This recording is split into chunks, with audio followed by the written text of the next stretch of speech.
లోక్సత్తా వ్యవస్థాపకులు జేపీ గారితో మాట్లాడదాము. నమస్కారం జేపీ గారు. నమస్తే పద్మనాభరెడ్డి గారు.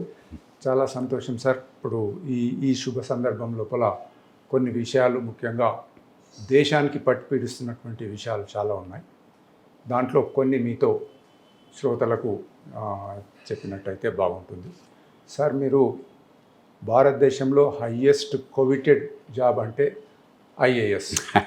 అది ఎందరో ఒక కలగా ఉంది చాలామందికి. అటువంటి దాన్ని మీరు వదిలిపెట్టి ఈ యొక్క సోషల్ సర్వీస్ చేద్దాము, పాలనలో సంస్కరణలు తీసుకొద్దామని వచ్చినారు. వచ్చిన తర్వాత మీరు స్వతహాగా చాలా రాయగలుగుతారు. ఎన్నో పుస్తకాలు రాసినారు. తర్వాత ఈనాడు పేపర్లో భవిష్యత్ భారతం అని వీక్లీ చాలా బాగా వచ్చి చాలామంది దాంతో ఎంతో లాభపడ్డారు. అలాగే టీవీ ఛానల్స్లో కూడా మీ భావజాలాన్ని ప్రజల్లోకి చక్కగా తీసుకెళ్ళగలిగినారు. అటువంటిది అప్పుడే ఈ యొక్క ఎప్పుడైతే లోక్సత్తా స్థాపించినారో యువత చాలామంది మీ యొక్క భావజాలానికి ఆకర్షితులై దీంట్లో చేరినారు. చాలా జిల్లాల్లో, ఆల్మోస్ట్ అప్పుడు ఉమ్మడి రాష్ట్రంలో ఉన్న 23 జిల్లాల్లో కూడా లోక్సత్తా ఆఫీసెస్ వచ్చినాయి. ప్రజలు ఉత్సాహంగా ముందుకు వచ్చినారు. సో ఈ సందర్భంలో మీరు పాలనలో సంస్కరణలు కావచ్చు, అలాగే యొక్క ప్రజలకు దైనందిన జీవితంలో ఎక్కడెక్కడ ప్రాబ్లమ్స్ ఉన్నాయి వాటి మీద కూడా మీరు దృష్టి పెట్టినారు. ముఖ్యంగా ఒక చిన్న ఎగ్జాంపుల్ అందరూ మాట్లాడుకున్నారు అప్పుడు ఏంటంటే పెట్రోల్ బంకులలో చెక్ చేయడం అన్నది. అంటే రోజు ప్రతివాడు పెట్రోల్ కొంటూ ఉంటాడు. అటువంటి దాంట్లో ఏదైనా తప్పులు జరిగితే ప్రజలకు నష్టమవుతుందని అటువంటి కార్యక్రమాలు అన్నీ తీసుకున్నారు. సో ఈ యొక్క మంచి కోవిటెడ్ జాబ్, ఒక మంచి జాబ్ను వదిలిపెట్టి ప్రజల్లోకి రావడానికి తర్వాత మీరు చేస్తున్న కార్యక్రమాల గురించి కొంచెం చెప్తే బాగుంటుంది సార్. పద్మనాభరెడ్డి గారు, మన దేశంలోనే ప్రభుత్వంలో ఉద్యోగం అంటే చాలా గొప్పగా భావిస్తాం. ప్రపంచంలో ఎక్కడ లేదు. మనకు ఒక ఐఏఎస్లోనో, మీరు ఫారెస్ట్ సర్వీస్లో చేశారు, ఫారెస్ట్ సర్వీస్లోనో ఐపీఎస్లోనో ఉంటే చాలా గొప్పగా మనం భావించి నెత్తిన పెట్టుకోవడం అన్నది ఒక రకంగా భూస్వామ్య సంస్కృతి నిదర్శనం, మధ్యయుగాల సంస్కృతి నిదర్శనం. అంటే అధికారం బట్టి మనిషికి గౌరవం అవటం తప్ప ఏం జరుగుతోంది సమాజానికి దాన్ని బట్టి కాకుండా పోయింది. అదృష్టం కొద్దీ మీలాంటి వాళ్ళకి, నాలాంటి వాళ్ళకి ఏనాడు అధికారం అంటే మోజు లేదు. అవకాశం చేస్తామని ప్రయత్నం చేశాం. అందులో నేను అసలు ప్రభుత్వంలో ఉద్యోగం కోసం రాలేదు, అధికారం కోసం రాలేదు.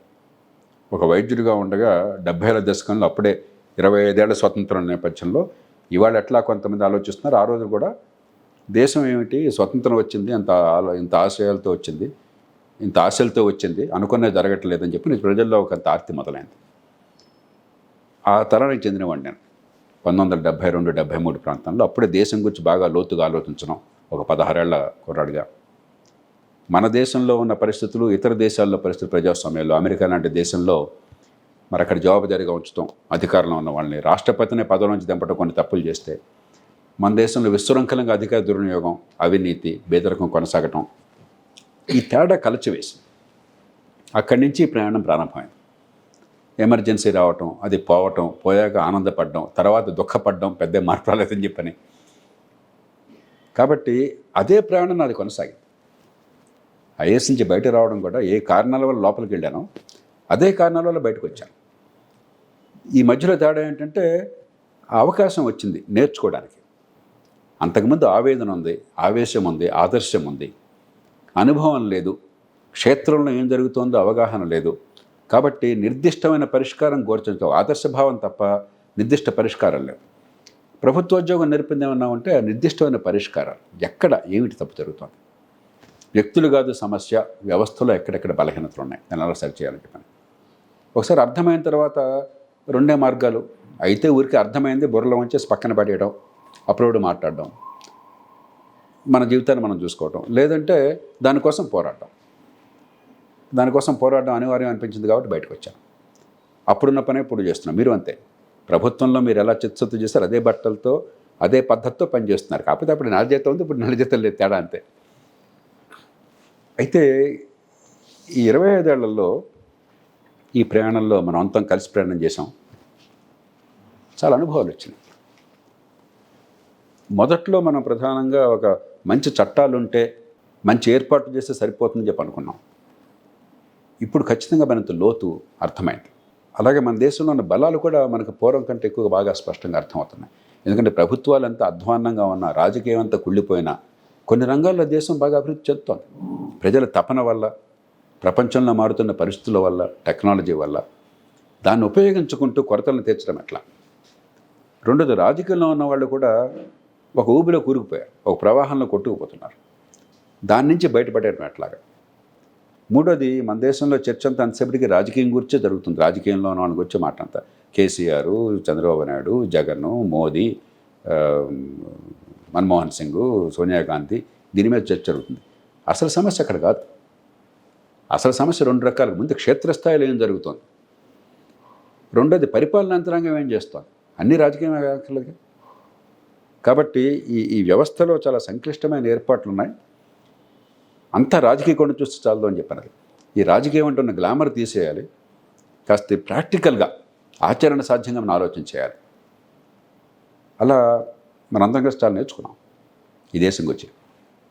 అయితే ఒక్కటే తేడా ఏంటంటే, ఆనాడు 25 ఏళ్ల క్రితం లోక్సత్తా ప్రారంభించినప్పుడు 5 ఏళ్లలో దేశంలో మార్పు వస్తుందని గట్టిగా నమ్మిన వాళ్ళని అవ్వకండి.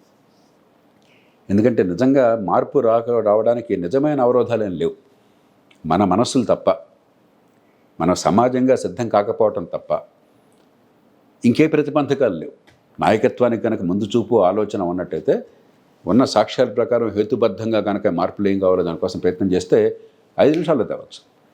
25 ఏళ్ళ అనుభవం నేర్పింది ఏంటంటే, పరిష్కారాలు మనకు స్పష్టంగా అర్థమైనా కూడా ఆచరణలో రావడానికి కొన్ని సందర్భాల్లో దశాబ్దాలు పడుతుంది. 25 ఏళ్ళు ప్రయాణం చేసాం. నా ఉద్దేశంలో మరో 25 ఏళ్ళు పట్టచ్చు ఈ ప్రజాస్వామ్యం పరిణతించడానికి. కొన్ని రంగాల్లో మాగుపడుతోంది, కొన్ని రంగాల్లో అధ్వానం అవుతోంది గతం కంటే. కొన్ని రాజకీయంతో కూడా సంబంధం లేకుండా మంచి మార్పులు వస్తున్నాయి, ఆర్థిక వ్యవస్థలో కానీ టెక్నాలజీలో కానీ. దాన్ని మనం ఉపయోగించుకొని నిరాశావాదం కాకుండా ఆశావాదంతో ఒడుపుగా మార్పులు తేవటం ఎట్లా, ప్రస్తుతం ఆ దశలో ఉన్నాం. ఒక రకంగా మన చర్చ కూడా ఇవాడున్న పరిస్థితుల్లో ప్రజలకి, సమాజానికి, దేశంలో మార్పును కోరే వాళ్ళకి ఊరికి ఇతరుల్ని తిట్టడం లేకపోతే విమర్శించడం కాకుండా ఏమిటి నిర్మాణాత్మక మార్గం ఏమిటి, మనకి ఆ చర్చ కావాలి. ఖచ్చితంగా నేను నమ్ముతున్నాను మన దేశంలో మౌలికమైన మార్పులకు సమయం సిద్ధమైంది. విద్య ఉందనుకోండి, ఈ 25 ఏళ్లలో విద్య విస్తరించింది కానీ విద్యా ప్రమాణాలు పూర్తిగా నాశనం అయిపోయినాయి. మామూలు స్థాయిలు కదా, అసలు ప్రపంచంలో అధ్వాన్నంగా ఉన్నాం. కానీ మన తల్లిదండ్రులకి, మన పిల్లలకి, మన టీచర్లకి, మన మేనేజ్మెంట్లకి, మన సమాజానికి విద్య అంటే మక్కువ ఉన్నది. దాన్ని పెంచాలని కోరుకుంది. కాబట్టి డిమాండ్ సైడ్ బాగుంది. కాబట్టి ఈ మధ్యకాలంలో మంచి విద్యా విధానం జాతీయ స్థాయిలో వచ్చింది. సరిగ్గా ప్రయత్నం చేస్తే సమాజం అంతా కూర్చుని ఒక 5-6 ఏళ్లలో విద్యను పూర్తిగా మార్చవచ్చు. ఆరోగ్యం అధ్వాన్నంగా ఉంది, ఖచ్చితంగాను. ప్రపంచానికి ఆరోగ్యం ఇచ్చే శక్తి మనకున్నది. మంచి ప్రమాణాలతో, తక్కువ ఖరీదుతో మన ప్రజలకు వెళ్ళకపోతున్నాం వివిధ కారణాల వల్ల. కోట్ల మంది బేదలైపోతున్నారు. కానీ పెద్ద ఖర్చు లేకుండా సులభంగా ఆరోగ్యాన్ని బాగు చేయడానికి మార్గాలు మనకున్నాయి. కాబట్టి మనం ఇప్పుడు ఆ మార్గాలను ఎత్తి పెట్టుకోవాలి.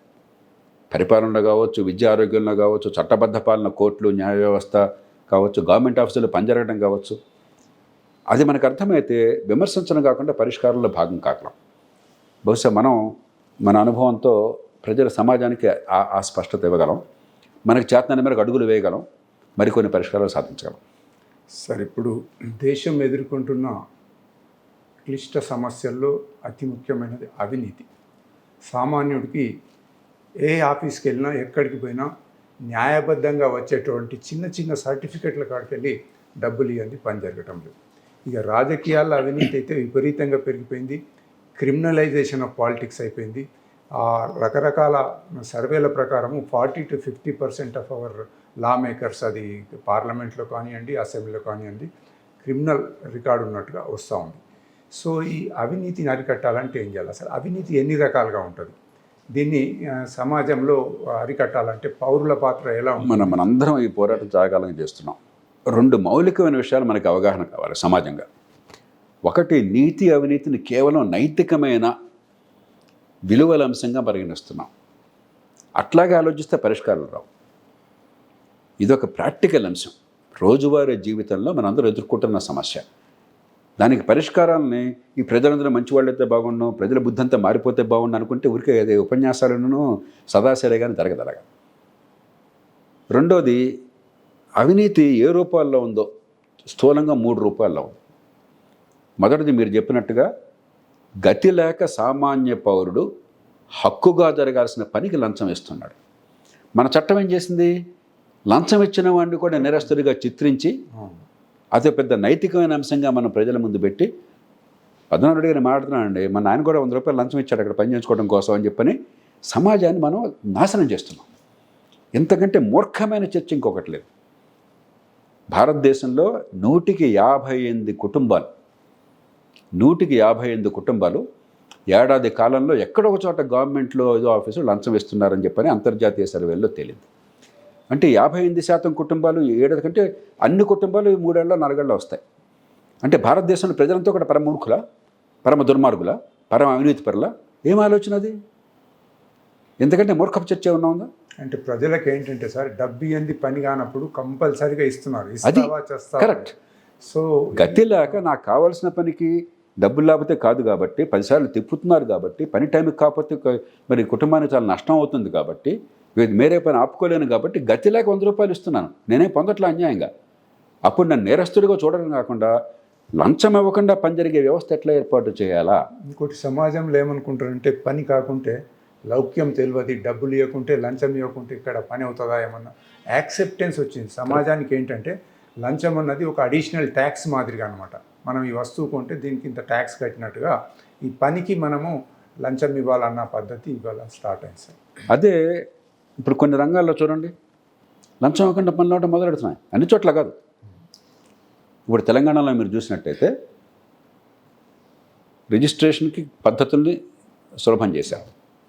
ఒక స్లాట్ నిర్ణయించడము, అక్కడ పోయి టైంకి కట్టడము. నాకు తెలిసిన వరకు అవినీతి కూడా కొంతమేరకన్నా తగ్గింది. పూర్తిగా తగ్గిందని నేను చెప్పలేను, కానీ నాకు తెలియదు. కానీ వారం రోజుల్లో మీకు ఇంటికి పాస్ పుస్తకం వచ్చేస్తుంది, మ్యూటేషన్ అయిపోతుంది లంచం లేకుండానే. పూర్వం ఉండిందిగా.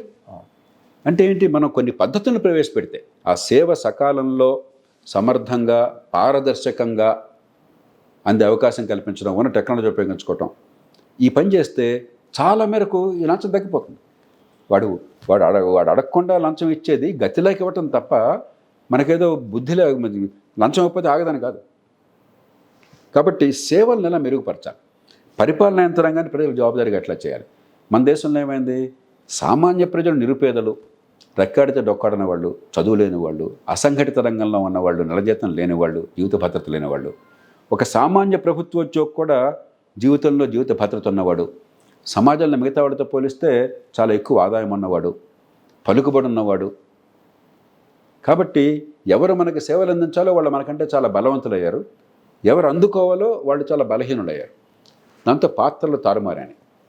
సేవ చేయాల్సిన వాడు యజమాని అయ్యాడు, సేవ పొందే హక్కు ఉన్నవాడు బానిసలాగా బతుకుతున్నాడు. ఈ నేపథ్యంలో వాళ్ళు మనకి జవాబుదారీగా ఉండేట్టు చేయాలి. సిటిజన్స్ చార్టర్లు అని చెప్పి అంటాం. ఊరికే పైన పెడుతున్నారు. అలా కాకుండా దానికి కాలపరిమితి పెట్టి ఖచ్చితంగా అమలు ఏర్పాటు చేసి, అమలు కాకపోతే రోజుకు 100-200 రూపాయలు పరిహారం ఇచ్చే ఖచ్చితంగా అమలు ఏర్పాటు చేశారనుకోండి, చాలా వరకు మారిపోతుంది. అప్పుడు లోక్సత్తా దీన్ని పెద్ద ఉద్యమంగా తీసుకుంది. కొందరు కమిషనర్స్ పనిష్మెంట్ కూడా పడ్డాయి, 1 మంత్ లోపల పనిష్మెంట్ పడ్డాయి. కొన్ని చోట్ల బాగా చేస్తే రివార్డులు ఇచ్చాం. కుతుబల్లాపూర్లో బ్రహ్మాండంగా చేశారు, గుంటూరులో బ్రహ్మాండంగా చేశారు, తణుకులో బ్రహ్మాండంగా చేశారు. ప్రజల్ని ప్రేరేపించి మరి మీరు 100 రూపాయలు కనుక పరిహారం పొందగలిగితే 100 రూపాయలు మనం రివార్డు ప్రకటించాం. డబ్బులు ఇచ్చేద్దాం అని కదా, ఉత్సాహం చెందుతాను చెప్పని. మున్సిపల్ శాఖలో వాళ్ళు ముందుకు వచ్చి అధికారులు చక్కటి సంచారు 5-6 సేవలకు అందించారు. కానీ చట్టబద్ధత లేకపోవడంతో కాలక్రమేణా అంతరించిపోయింది. తర్వాత 1-2 డిపార్ట్మెంట్స్ ఇచ్చేసినాయి అన్ని. కరెక్ట్, అది సమస్య. అంచేత పరిష్కారం ఉంది. ఇది కేవలం నీతి సమస్య, నైతిక విలువల సమస్య కాదన్నది అర్థం చేసుకోవాలి. మరి మిగతా విధులు ఉన్నాయి. ఇక్కడ ఇంకొకటి, సెంట్రల్ విజిలెన్స్ కమిషన్ ఏముందంటే, కరప్షన్ 2 రకాలుగా ఉంటుందట వాళ్ళ ఒపీనియన్ ప్రకారం. ఒకటి మేజర్ కరప్షన్, ఇంకోటి మైనర్ కరప్షన్. మేజర్ అంటే ఈ స్కామ్స్, స్పెక్ట్రమ్ స్కామ్స్ ఇటువంటి. మైనర్ అంటే ఆఫీస్కి పోతే కొద్దిగా డబ్బు తీసుకునేది. వాళ్ళ ఉద్దేశంలో ఏంటంటే మేజర్ కరప్షన్ సీరియస్ అంటారు. బట్ నాకేమనిపిస్తుంది అంటే మైనర్ కరప్షన్ కూడా ఇంకా సీరియస్. ఎందుకంటే పేదవాడికి ప్రతిదినం డబ్బులు ఇవ్వండి, పని జరగటం లేదు. సో దీని మీద కాన్సన్ట్రేట్ చేయడానికి ప్రభుత్వం రకరకాలుగా యాంటీ కరప్షన్ ఏజెన్సీస్ పెట్టింది. అది ఏసీబీ కావచ్చు, విజిలెన్స్ కమిషన్ కావచ్చు, ఇవన్నీ. బట్ ఇవి కూడా సరిగా పనిచేయకపోవడం వలన ప్రజలకు ఒకటి నిర్లిప్తత ఏంటంటే, ఇక డబ్బు ఇవ్వకుంటే ఈ యొక్క సమాజంలో పని కాదన్నది వచ్చింది. దీని నుంచి బయట ఎట్లా పడాలి? మీరు మంచి ప్రశ్న అడిగారు. మనం బాగుంది అనుకున్న దేశాల్లో మేజర్ కరప్షన్ ఉంది. అమెరికాలో కూడా ఈ పెద్ద స్థాయిలో కరప్షన్, కొల్యూజివ్ కరప్షన్, లాలూచి పడ్డే కరప్షన్ ఉన్నది. కానీ మనకంటే కొంచెం సుతారంగా జరుగుతుంది. వాడు ఆ సెనేటర్లకో లేకపోతే ఆ ఎన్నికల్లో పోటీ చేసే వాళ్ళకు అధికారికంగానే నిధులు ఇస్తాడు. నిధులు ఇచ్చాడు కాబట్టి వాడు ఏం కోరతాడో దాన్ని చట్ట రూపంలో చేసి పెడతారు. రహస్యం ఉండదు. కానీ ఖచ్చితంగా డబ్బులు మారుతున్నాయి, చేతులు మారుతున్నాయి. ఆ డబ్బుల వల్ల నిర్ణయాలు మారుతున్నాయి. అదే అవినీతి అంటే నిజంగా. కానీ సామాన్యుడికి రోజువారీ పనిలో అసలు లంచం కనిపించదు. మీరు అమెరికా పోతే, బ్రిటన్ పోతే, జర్మనీ పోతే, జపాన్ పోతే సామాన్యుడికి రోజువారీ గవర్నమెంట్తో కావాల్సిన అసలు గవర్నమెంట్తో రోజువారీ సంబంధమే ఉండదు. ఇంట్లోకి వచ్చిన పని ఏర్పాటు చేశారు చాలా మేరకు. ఒకవేళ ఏదైనా సంబంధం ఉన్నా కూడా ఒక షాపులో ఒక వస్తువు కొనుక్కోవడం ఎంత సులభంగా సునాయాసంగా అందరూ సమానంగా చేసుకుంటామో అలా గవర్నమెంట్లో పనిచేయడానికి ఏర్పాటు చేశారు. కాబట్టి ఈ రోజువారీగా ప్రజలు నివేదించేటువంటి అవినీతి ముఖ్యం కాదనుకోవటం పొరపాటు ఆలోచన. విజిలెన్స్ కమిషన్ అయినా సరే. కానీ దానికి పరిష్కారం విజిలెన్స్ కమిషన్ కాదు, ఏసీబీ కాదు, మరొకటి కాదు. ఎందుకంటే ఇన్ని లక్షల మందిని మీరు జైళ్ళలో పెట్టలేరు. అది సాధ్యమయ్యే పని కాదు, జరిగే పని కాదు. మడ్డలు జరిగితే దేశంలో జైలుకు శిక్ష పట్టలేదు. 100కి 10 మందికే శిక్ష పడుతోంది ఈ దేశంలో. కాబట్టి దీనికి సులువుగా పనిజరిగే ఏర్పాటు చేయడం సిటిజన్స్ చట్టంలో ఉన్న పద్ధతి ద్వారా పరిపాలనా యంత్రాంగాన్ని ఎలా జవాబుదారీగా చేయాలి ఈ ప్రజలకి. అట్లాగే టెక్నాలజీ ఎట్లా ఉపయోగించుకోవాలి, పారదర్శకత ఎట్లా తీసుకురావాలి, పనిలో అధికారం ఎట్లా వికేంద్రీకరించాలి. ఈ 4 చుట్టూ జవాబుదారీతనం, పారదర్శకత, మరి సులభంగా పనిజరిగేటువంటి ఏర్పాట్లు, అధికార వికేంద్రీకరణ. ఈ పనులు చేసిన చోట ఈ దేశానికి కూడా ఫలితాలు వస్తున్నాయి. ఇక రెండోది మీరు అన్నట్టుగా లాలూచి పెద్ద ఎత్తున కరప్షన్. దాన్ని లాలూచి కరప్షన్. నా మిత్రుడు ఆయన సామ్యూల్ పాల్ అని చెప్పని దాన్ని కొల్యూజివ్ కరప్షన్ అన్నాడు. డబ్బులు తీసుకున్నాడు, డబ్బులు ఇచ్చినాడు, లాలూచి పడి ఇద్దరు లాభం పోతున్నారు, సమాజం నష్టపోతుంది. మనం మామూలుగా చూసేది రాజకీయ అవినీతి ఇది. కాంట్రాక్టులు, టెండర్లు, కొన్ని సందర్భాల్లో పోలీస్ కేసులు, మనకు తెలియదేముంది. కొల్యూజివ్ దాంట్లో జనరల్లీ సామాన్య మానవుడికి మున్సిపాలిటీకును ఈ బిల్డర్కు మున్సిపల్ గవర్నమెంట్ ల్యాండ్ కొద్దిగా జరిపి నేను కట్టుకుంటాను, నీకు ఇంత ఇస్తాను, నాకు ఇంత ఏరియా నీకు ఇది, నాకు అదే పద్ధతి లోపల జరిగేది కొల్యూజివ్. కొల్యూజివ్ అన్నది ఇస్తావా చేస్తావా జబర్దస్త్ అనమాట. నీకు ఈ సర్టిఫికేట్ కావాలా, రేపు లాస్ట్ డేట్ ఉంది అప్లై చేయడానికి, డబ్బులు ఇస్తేనే ఇస్తాను. సో ఈ విధంగా ఎక్కడైతే కొల్యూజివ్ కరప్షన్ ఉందో అక్కడ సీరియస్ తీసుకోవాలి. కానీ కొల్యూజివ్ కరప్షన్ ఏదైతే జబర్దస్తి చేస్తున్నారో అది మొన్న ఈ ఒక 3 years బ్యాక్ అనుకుంటాను సార్ అమెండ్ చేసి ఇచ్చేవాడు కూడా దోషి అనేది అది తీసేయాలి. ఇచ్చేవాడు సంతోషంగా ఇవ్వడు, ఎవరికి డబ్బులు ఎక్కువ ఇవ్వడు. జబర్దస్త్ ఇవ్వకుంటే పని 100% నేను పూర్తిగా అంగీకరిస్తున్నాను. అక్కడ 3 రకాలు ఆలోచించాలి. టెలిఫోన్లు ఉన్నాయి, గవర్నమెంట్ చేతిలో ఫోన్లు ఉన్నంతకాలం మన ప్రాణం తీశారు. ఎక్కడైతే వీలుంటే అక్కడ ఆ సేవల్ని మనం పోటీ రంగంలోకి, ఆర్థిక స్వేచ్ఛ, పోటీ, ప్రైవేట్ రంగం, ప్రభుత్వం అవసరం లేని చోట మీరు నియంత్రణ చేయండి అంతే. అలా జరిగితే ఏమవుతుందంటే కొంతమేర కన్నా అసలు ప్రభుత్వం అవినీతి స్కేర్సిటీ లేకుండా అవినీతి తగ్గిపోతుంది. రెండో మార్గం అక్కడ చేయవలసింది పారదర్శకత. 2G స్పెక్ట్రమ్ అన్నది. ఏం జరిగింది 2G స్పెక్ట్రంలో? కుంభకోణం 2011లో జరిగింది.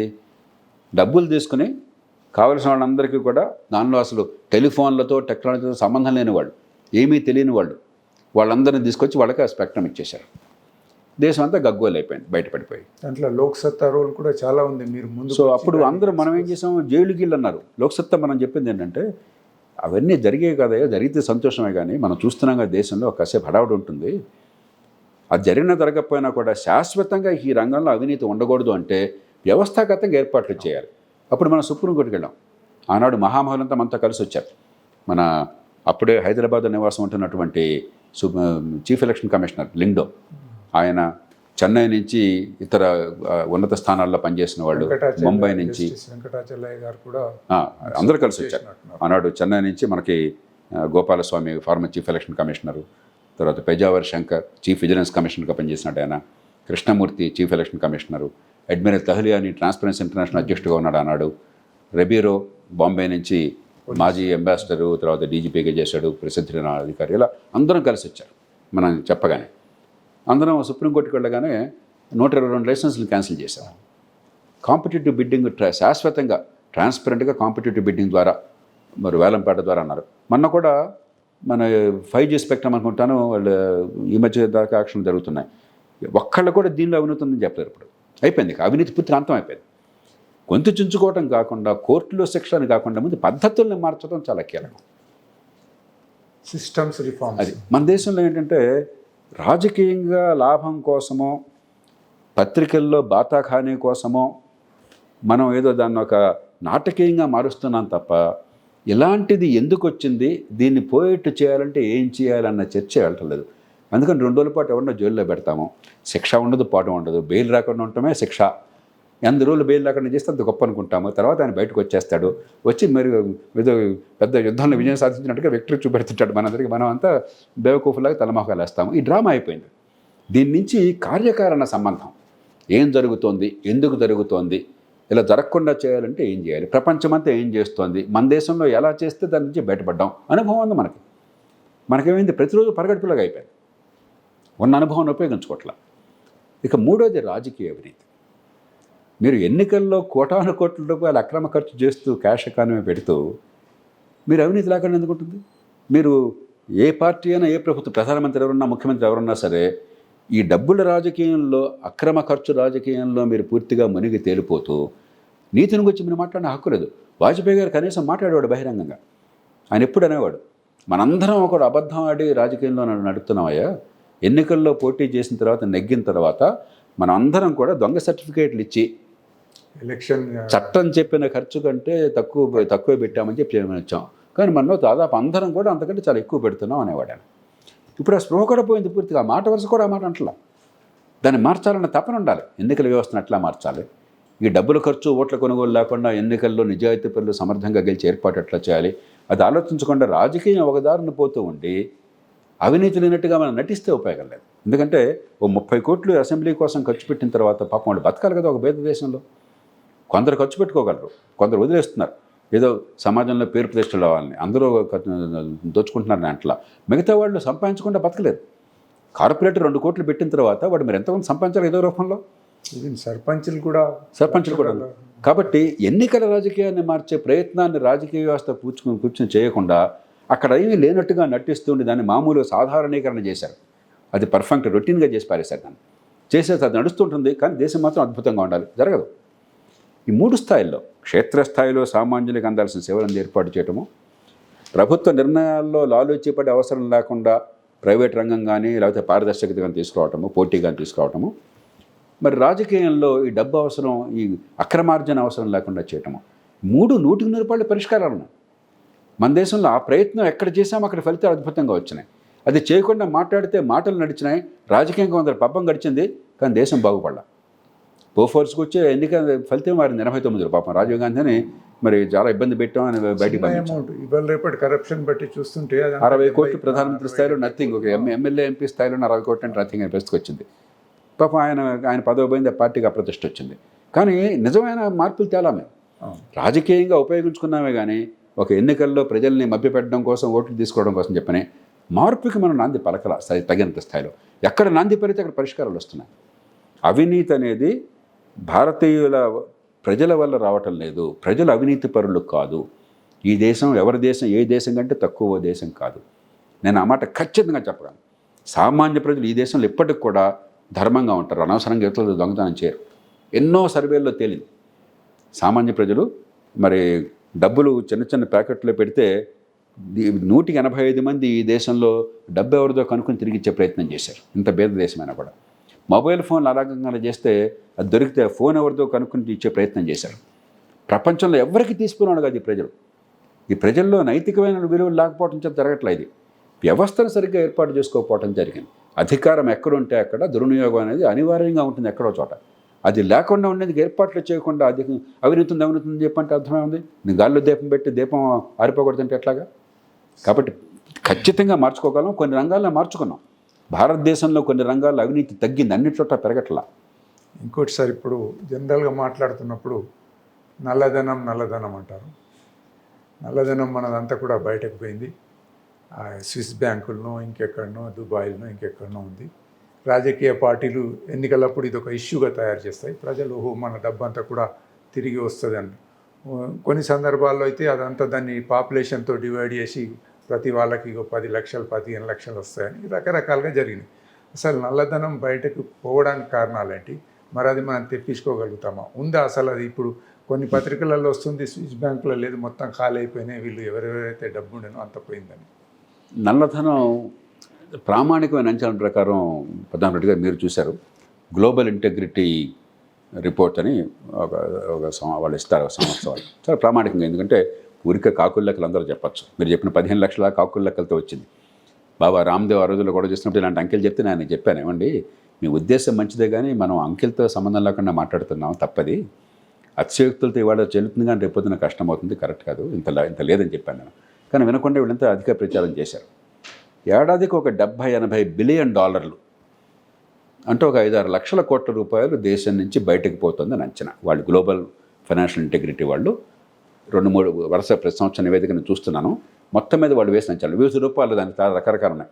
Under invoicing of exports, over invoicing of imports, రకరకాల హవాలా, ఇవన్నీ లెక్కలేసి వాళ్ళు దానికి పద్ధతులు ఉన్నాయి అంతర్జాతీయంగా ప్రామాణికంగా. అది నమ్మదగ్గ లెక్క. ఈ దేశం నుంచి ఎంత పోయిందో చెప్పలేం కానీ బహుశా $1.5 ట్రిలియన్ దాకా $1 ట్రిలియన్ దాకా పోయి ఉండొచ్చు, $1,000 బిలియన్ దాకా. ఆనాడు 15 ట్రిలియన్ అలా చాలా ఎక్కువ చెప్పారు. అదేనా పెద్ద డబ్బే, $1 ట్రిలియన్ చిన్న డబ్బు కాదు అది. కానీ చాలామంది అర్థం చేసుకుంది ఏంటంటే భారతదేశం నుంచి పోయిన డబ్బు మళ్ళీ తిరిగి వస్తుంది ఈ దేశానికి హవాలా రూపంలో. అదివరకు మారిషస్తో మన సంబంధం పెట్టుకుని పెట్టుబడుల మీద ఆంక్షలు లేకుండా చేశాం. చాలా డబ్బు విదేశీ పెట్టుబడుల పేరుతో వచ్చింది. ఆ డబ్బు మన దేశం నుంచి బయటకు పోయిన డబ్బు ఎక్కువ భాగం. అలా రకరకాల రూపాయలు ఎందుకు ఏ కారణం అన్నా కానీ భారతదేశంలో మనకి రూటెడ్నెస్, మన ఇల్లు, మన ఊరు, మన కులం, మన కుటుంబం ఇలాంటివి బాగా బలంగా ఉంటాయి. కాబట్టి అక్రమంగా తరలించకపోయినా కూడా చాలా మేరకు మళ్ళీ ఇక్కడే వస్తుంది. కాకపోతే పన్నులు కట్టని డబ్బు అవుతుంది అది. రెండోది, పోయిన డబ్బు చాలా తిరిగి వచ్చిన కారణంగాను, ఇన్నేళ్ల చర్చ వల్ల ఏమైనా ఉంటే దాన్ని వివిధ రూపాయల్లో మార్చేసుకున్న కారణంగానే బ్యాంకుల్లో మిగులుతుంది అనుకోవడం చాలా పొరపాటు. కొద్దిగా ఉంటుందంతే, నామమాత్రమే. ఆ బ్యాంకుల్లో ఉన్న డబ్బంతా ఈ మధ్య ఆర్థిక మంత్రి ఎవరో చెప్పినట్టుగా అదంతా అక్రమంగా అనుకోకూడదు. బ్యాంకులో అధికారికంగా ఉంటే పెద్ద అక్రమార్జన ఉండకపోవచ్చు ఈ రోజుల్లో ముఖ్యంగా. కాబట్టి పోయిన డబ్బు తిరిగి వస్తుంది అనడానికి పెద్దగా ఆధారాలు లేవు. వస్తే ప్రయత్నం చేయండి. కానీ పోతున్న డబ్బు ఉన్నది. ఎదుగుతున్న ఆర్థిక వ్యవస్థ ఇప్పటిదాకా మనం 100 స్థాయిలో ఉంటే వచ్చే 15-20 ఏళ్ళలో 1000 కడతాం. ఈ 100లో పోయిన దానికంటే 1000లో పోబోయేది చాలా ఎక్కువ. కనీసం అంకెల లెక్కలు చెప్పకుండా బయటికి మనం తిరిగి వచ్చినా కూడా అంకెల లెక్కలు చెప్పకుండా అక్రమంగా పోయేది చాలా ఎక్కువ. ఈ పోయేదాన్ని కాపాడడం చాలా ముఖ్యం. పోయిన దాన్ని గురించి ఆలోచించడం కంటే ఇక ముందు ఈ దేశం నుంచి బయటకి పెట్టుబడులు, డబ్బు తరలిపోకుండా, అక్రమంగా తరలిపోకుండా ఎలా కాపాడాలని చెప్పినది. దానికి చాలా పద్ధతులు ఉన్నాయి, దాని మీద దృష్టి పెట్టాలి. రియల్ ఎస్టేటు మీకు ఈ దేశంలో నిజాయితీ పరుల కుటుంబాలు కూడా, అక్రమాస్తులు ఏమీ లేకపోయినా కూడా ఒక చిన్న ఆస్తి కొనాలంటే క్యాష్ లోన్ తీసుకుంటానంటాడు. కాబట్టి కొనేవాడు మీకు డబ్బు చెక్ రూపంలో ఉన్నా కూడా దాన్ని క్యాష్ రూపంలో మార్చి క్యాష్ ఇవ్వాల్సి వస్తుంది. కారణం ఎవరు? ఈ ప్రభుత్వాలు. హెవీ ట్యాక్సెస్, తర్వాత ఎంక్వైరీస్, ఎక్కడికి వెళ్ళి దానికి కావాల్సిన మార్పులు చేయాలని కోరికలాగా నరేంద్ర మోదీ గారిని నేను మళ్ళీ కోరాను. ఈ డిమానిటైజేషన్ అప్పుడు, నోట్ల రద్దుతున్నప్పుడు సరే సదుద్దేశంతో ఒకటి మొదలెట్టారు. చేసిన పద్ధతి సరైనది కాదు. వేరే నోట్లు ముద్రించకుండా సామాన్యులకు బాధ కలిగించారు. సరే పరిపాలనలో లోపం ఉన్నది, అయిపోయింది. కానీ కనీసం రియల్ ఎస్టేట్లో నల్ల డబ్బు అవసరం లేకుండా మీరు క్యాపిటల్ గెయిన్స్ ట్యాక్స్ తగ్గించండి. ఏమైతే ఒకసారి నేను స్థలం కొని 10 లక్షలకు కొన్నాను, 50 లక్షలకు 40 లక్షల రూపాయలు అదనంగా వచ్చినట్టు 40 లక్షల ట్యాక్స్ ఇస్తున్నారు. సహజంగా ట్యాక్స్ తగ్గించుకోవాలని కోరుకుంటుంది కదా. రేపొద్దున మళ్ళీ కొనాలంటే ఈసారి 70 లక్షలు అవుతుంది కదా. ఏ మనిషికైనా అది కోరుకుంటుంది. అంచేత క్యాష్ రూపంలో తీసుకోవడానికి అభ్యంతరం లేకుండా పోతుంది.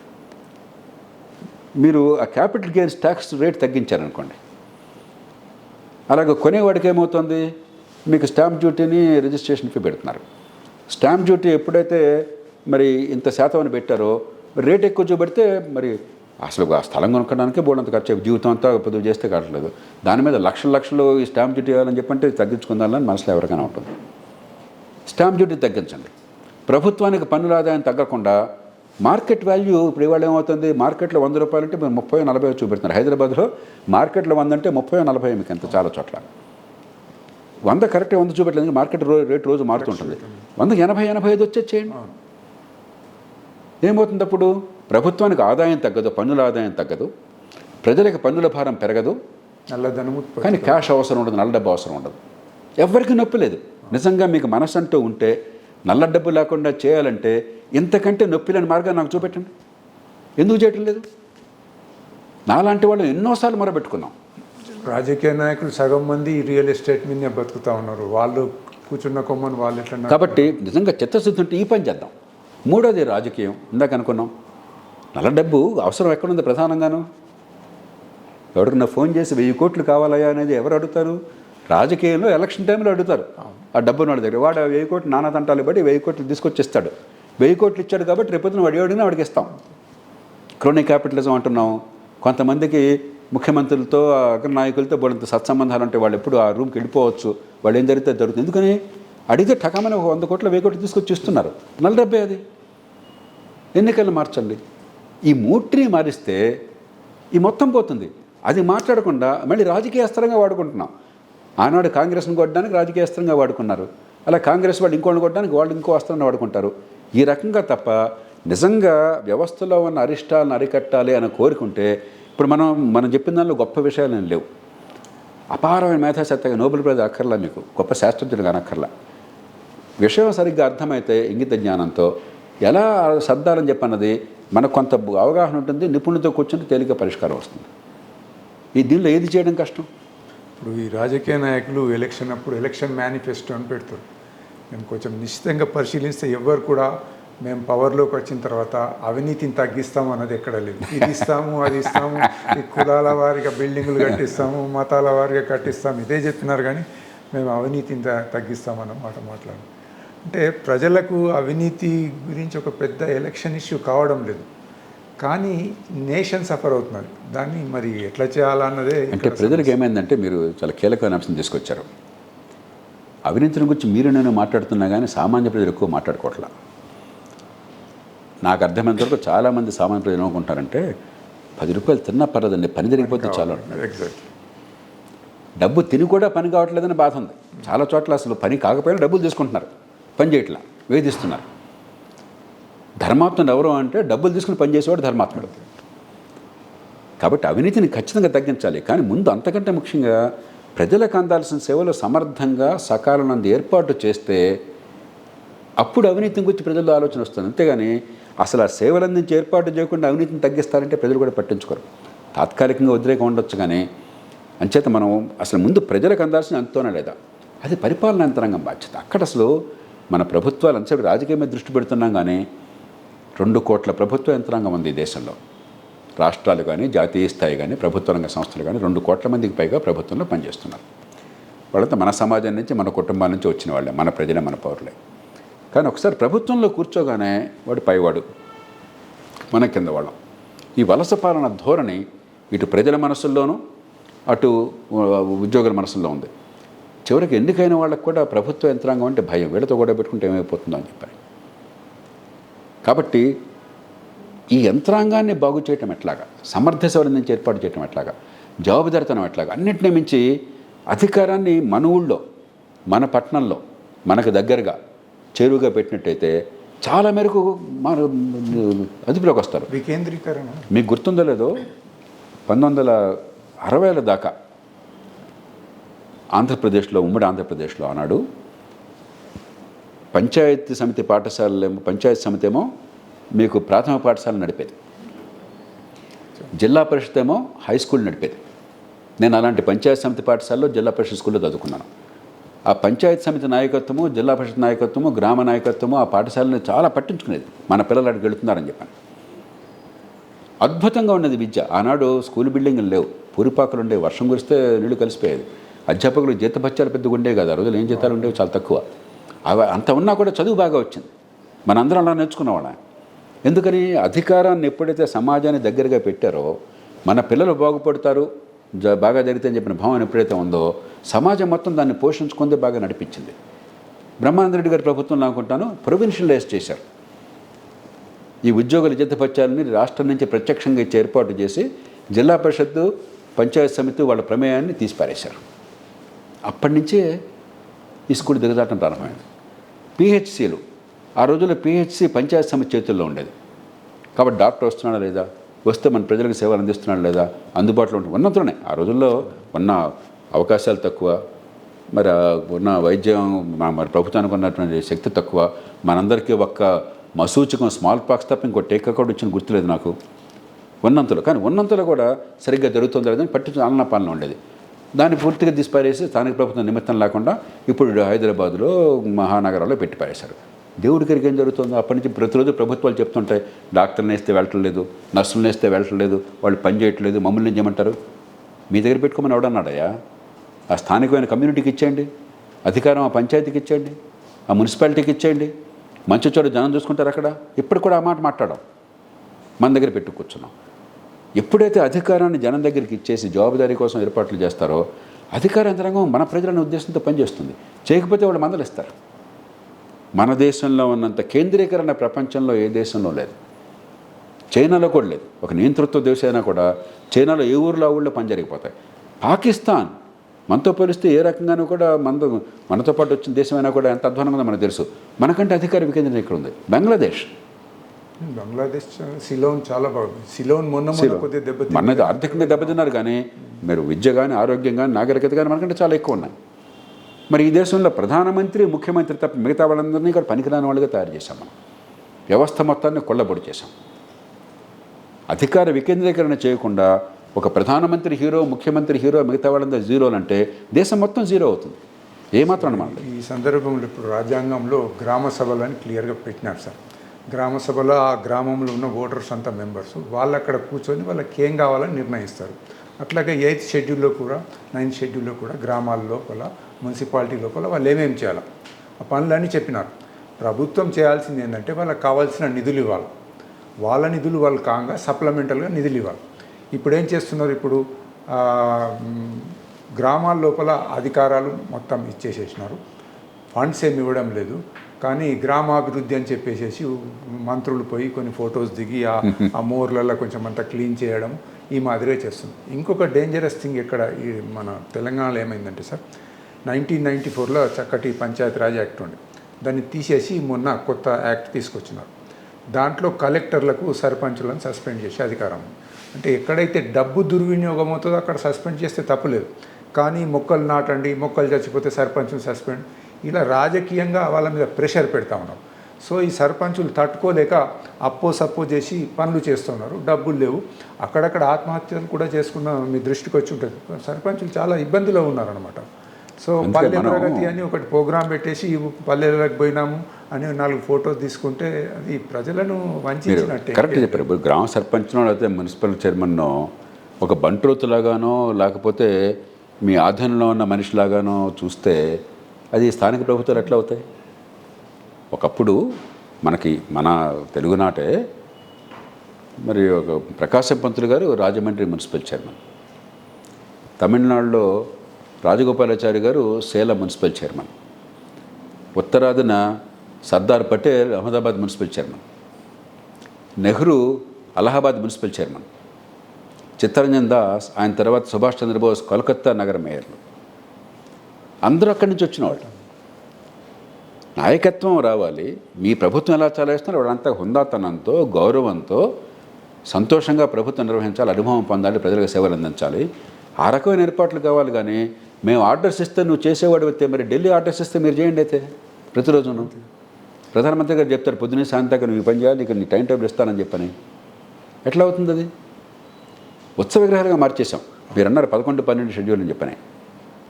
అది దాన్ని నామమాత్రం చేసే అధికారాలను బదిలీ చేయట్లేదు. నిధులు అట్లాగే ఇవ్వట్లేదు. ఢిల్లీ నుంచే వచ్చే నిధులు అందుతున్నాయి అంతే.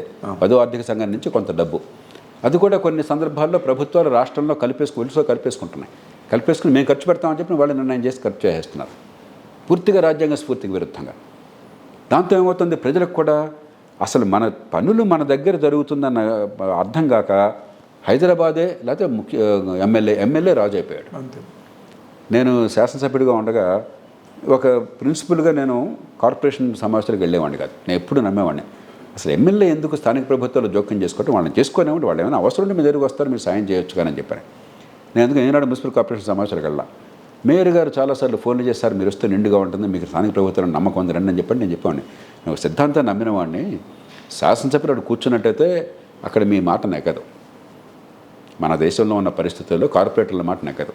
మీరు నిర్ణయాలు చేసుకోండి. రాష్ట్రం నుంచి ఏమన్నా కావాలంటే మీరు మాకు చెప్పండి, మీ ప్రతినిధులుగా మేము అక్కడి నుంచి పోరాడే ప్రయత్నం చేస్తాం.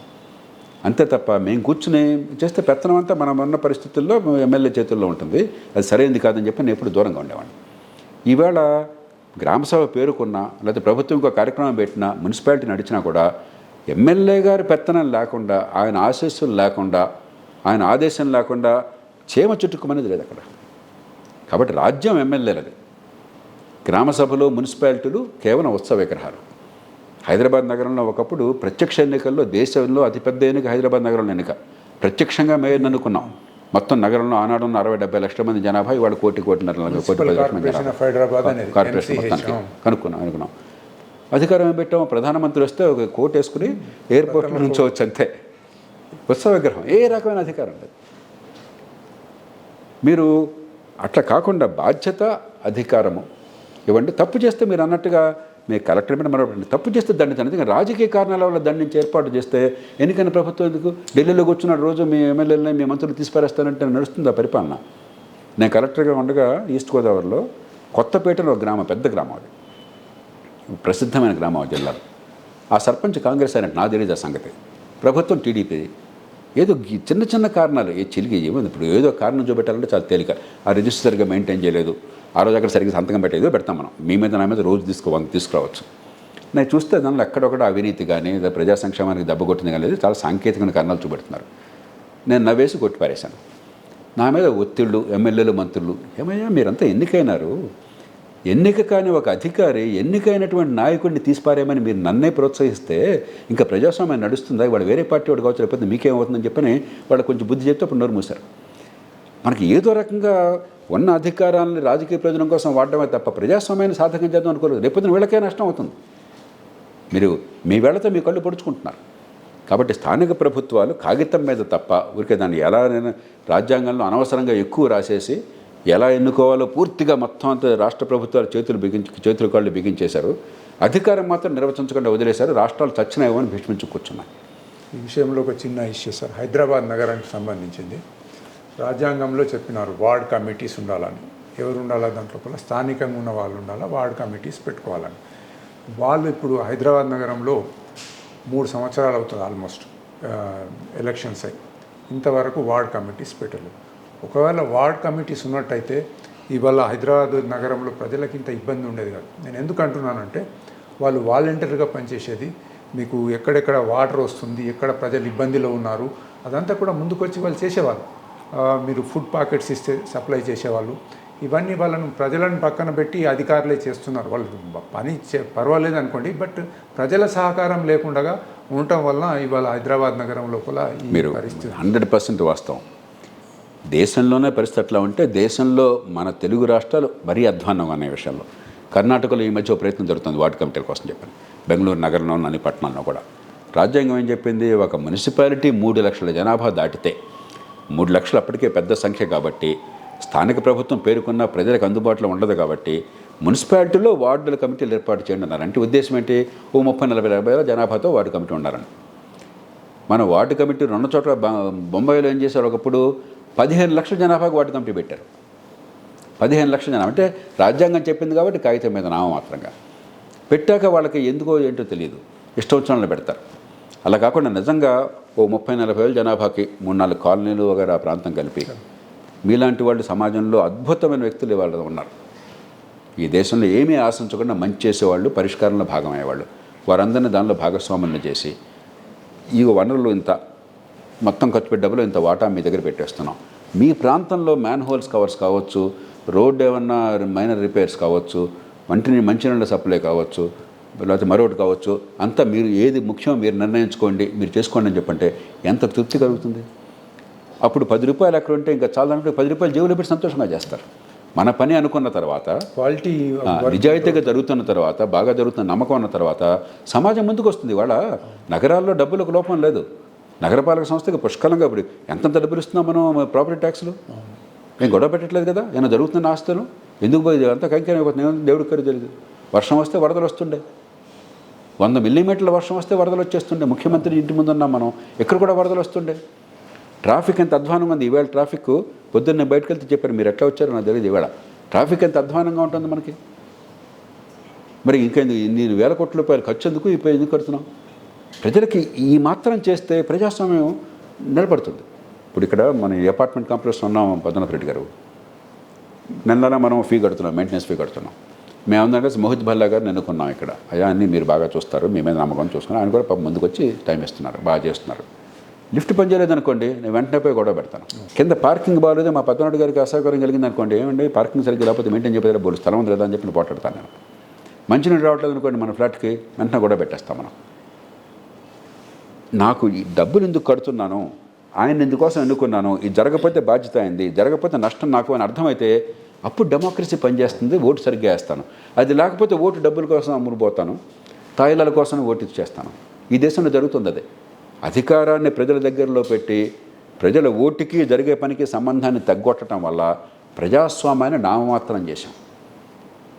కాబట్టి మనకు పనులు జరగాలన్నా, అధికార యంత్రాంగం ప్రజల జవాబుదారీగా ఉండాలన్నా, ప్రజాస్వామ్యంలో ప్రజలకు పౌరసత్వం అంటే అర్థం కావాలన్నా, ఎన్నికల డబ్బు ప్రభావం తగ్గాలన్నా అధికారం జనం చేతుల్లో పెట్టడం మించి ఇంకో మార్గం లేదు. గాంధీ గారి పేరు చెప్తాము, ఆయన బొమ్మకు మనం దండలేస్తాం తప్పితే ఆయన ఎలాంటి దాన్ని కోరడో ఆత్మను పూర్తిగా మర్చిపోయినాం.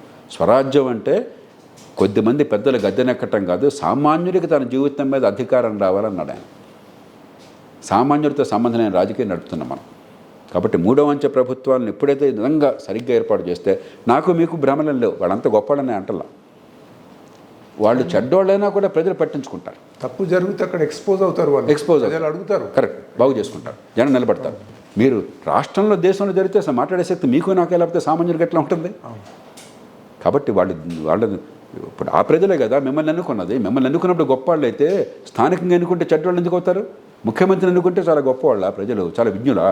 ప్రధానమంత్రిని ఎన్నుకుంటే చాలా విజ్ఞులా? పంచాయతీల్లో నాయకుడిని ఎన్నుకుంటే దుర్మార్గులా? ఇదేమో విడ్డూరమైన ఆలోచన. ఇవాళ దేశం లోపల ముఖ్యంగా రీజనల్ పార్టీస్ కేంద్రాన్ని తిట్టడము, ఫెడరల్ స్ఫూర్తి లేదనడము, కేంద్రం మాకు డబ్బులు ఇవ్వడం లేదనడం పెట్టుకున్నా కానీ వీళ్ళు గ్రామ పంచాయతీలకు మున్సిపాలిటీకి ఏమి ఇస్తున్నారని ఆలోచించడం లేదు వాళ్ళు. మనకి తెలుగులో సామెత ఉంది కదా, మా ఇంటికి వస్తే మాకేం తెస్తావు, మీ ఇంటికి వస్తే మాకేం ఇస్తావు. అధికార వికేంద్రీకరణ మనం అంతా కోరుకునే వాళ్ళం. రాష్ట్రాల హక్కులకి నేను ఎప్పుడు నెంబర్ 1, యూనియన్ రాష్ట్రాల మధ్య రాష్ట్రమే నెంబర్ 1 అని చెప్పని. మరి రాష్ట్రం కంటే చిన్నది ఇంకోటి జిల్లా ఉంది కదా, ఒక పట్టణం ఉంది కదా, గ్రామం ఉంది కదా. మన దేశంలో ఒక జిల్లా, ఇప్పుడు చిన్న జిల్లాలు అయిపోయినాయి, మరి మామూలు జిల్లా ఒక 30 లక్షల జిల్లా వల్ల ఉంటే ప్రపంచంలో దాదాపు 70-80 దేశాల కంటే పెద్దది. న్యూజిలాండ్ దేశం మన జిల్లా అంతది. నేను ఈస్ట్ గోదావరి జిల్లా కలెక్టర్గా ఉన్నాను. న్యూజిలాండ్ జనాభా ఈవేళ కూడా అంతకంటే తక్కువ జనాభా ఉన్నది. అంతంత జిల్లాలు ఉంటే మరి అక్కడ బోడంత ప్రజల్లో నాయకత్వం ఉంది, చురుకైన లక్షణాలు ఉన్నాయి, వాళ్ళ జీవితాలు నిర్ణయం అవుతాయి. అక్కడ వాళ్ళని మీరు చూసుకోండి అనేది లేకుండా అన్నీ ముఖ్యమంత్రి ప్రధానమంత్రి ఈ విచిత్రమైన ధోరణి వ్యవస్థని కుళ్ళపడుస్తున్నారు. ఉద్యోగస్తుల మీద కరప్షన్ గురించి చాలా చట్టాలు ఉన్నాయి, చాలా చేస్తారు. రాజకీయ నాయకులు, అది ప్రధానమంత్రి కావచ్చు, ముఖ్యమంత్రి కావచ్చు, దీని మీద లోక్పాల్ కావాలని చెప్పేసి చాలా ఉద్యమాలు జరిగినాయి. మీరు దాంట్లో యాక్చువల్ పార్టిసిపేట్ చేసినారు. ఆ లోక్పాల్ చట్టం పీపుల్స్ లోక్పాల్ అని ఒకటైంది, గవర్నమెంట్ లోక్పాల్ అంటే ఆ పార్టీ వాళ్ళు ఇచ్చింది ఒకటైంది. దాంట్లో చాలా ఉద్యమాలు జరిగినాయి. తర్వాత డైల్యూట్ అయ్యకుంటూ ఇప్పుడు ఒక లోక్పాల్ చట్టం ఉంది. కానీ దాంట్లో హెడ్లెస్గా ఉంది. అసలు లోక్పాల్ అని ఇప్పుడు లేరు, ఎవరినో అడిషనల్ ఛార్జ్లో లీగల్ ఇన్ఛార్జ్ ఎవరినో ఆయన పెట్టినారు. ఇలా ప్రభుత్వం ఎందుకు ఈ లోక్పాల్, ఇది గొప్ప ఉదాహరణ మీరు ఇచ్చింది. 2011లో దేశం అంతా అట్టుడికిపోయింది. 2G స్పెక్ట్రమ్ నేపథ్యంలో జన్ లోక్పాల్ అన్నారు, మరో లోక్పాల్ అన్నారు. ఇప్పుడు లోక్సత్తా అప్పుడు జాతీయ స్థాయిలో ఒక రౌండ్ టేబుల్ నిర్వహించి దేశంలో మహామహులందరినీ కూర్చోబెట్టి సుప్రీంకోర్టు ప్రధాన న్యాయమూర్తుల్ని, తర్వాత ఎన్నికల సంఘం ప్రధాన కమిషనర్ని, విజిలెన్స్ కమిషనర్ ప్రధాన కమిషనర్ని, అత్యున్నత స్థాయిలో ఉన్నటువంటి రాజ్యాంగ సంస్థల అధిపతుల్ని, వాళ్ళందరినీ నిజాయితీకి పేరుపైన కూర్చోబెట్టి ఏ మార్పులు కావాలో చాలా లోతైన ఆలోచించి ఒక ఏకాభిప్రాయం సాధించాం. చట్టం చివరికి దాదాపు ఆరోపణలు వచ్చింది. కానీ ఏమైంది, రంగు రుచి వాసన అనే లోక్పాలైంది. చాలా ఏళ్ల పాటు లోక్పాల్ నియామకం జరగలేదు. చివరి సుప్రీంకోర్టు ఏదో గడువు పెడితే అప్పటికి నియామకం చేశారు. నిజంగా నేను చెప్తున్నాను, ఆ లోక్పాల్ పేరు నేను చెప్పలేను. దానికోసం ఇంత పోరాటం చేసిన వాళ్ళం, ఆ చట్టాన్ని రూపకల్పన చేసిన వాడిని నేను, 2G స్పెక్ట్రమ్ విషయంలో పోరాడి విజయం సాధించిన వాడిని, అవినీతి వ్యతిరేక పోరాటంలో మీకు నాకు దేశంలో కొంత పాత్ర ఉన్నది. లోక్పాల్ పేరు నాకు తెలియదు. ఈవేళ పొద్దున్నే కాకతాళీయంగా ఎక్కడో పత్రికలో సోషల్ మీడియాలో చూశాను, ఒక మాజీ న్యాయమూర్తి లోక్పాల్లో సభ్యుడిగా ఉన్నట్టు ఆయన, ఇప్పుడు అయిపోయింది పదవి, మామూలుగా న్యాయమూర్తిగా ఉండగా రోజుకు 15 గంటలు పనిచేసేవాడిని, లోక్పాల్గా రోజు గంట కూడా పని లేదు నాకు అని చెప్పాడు. అంటే ఊరికే ఉత్సవగ్రహంలాగా మార్చేశాం.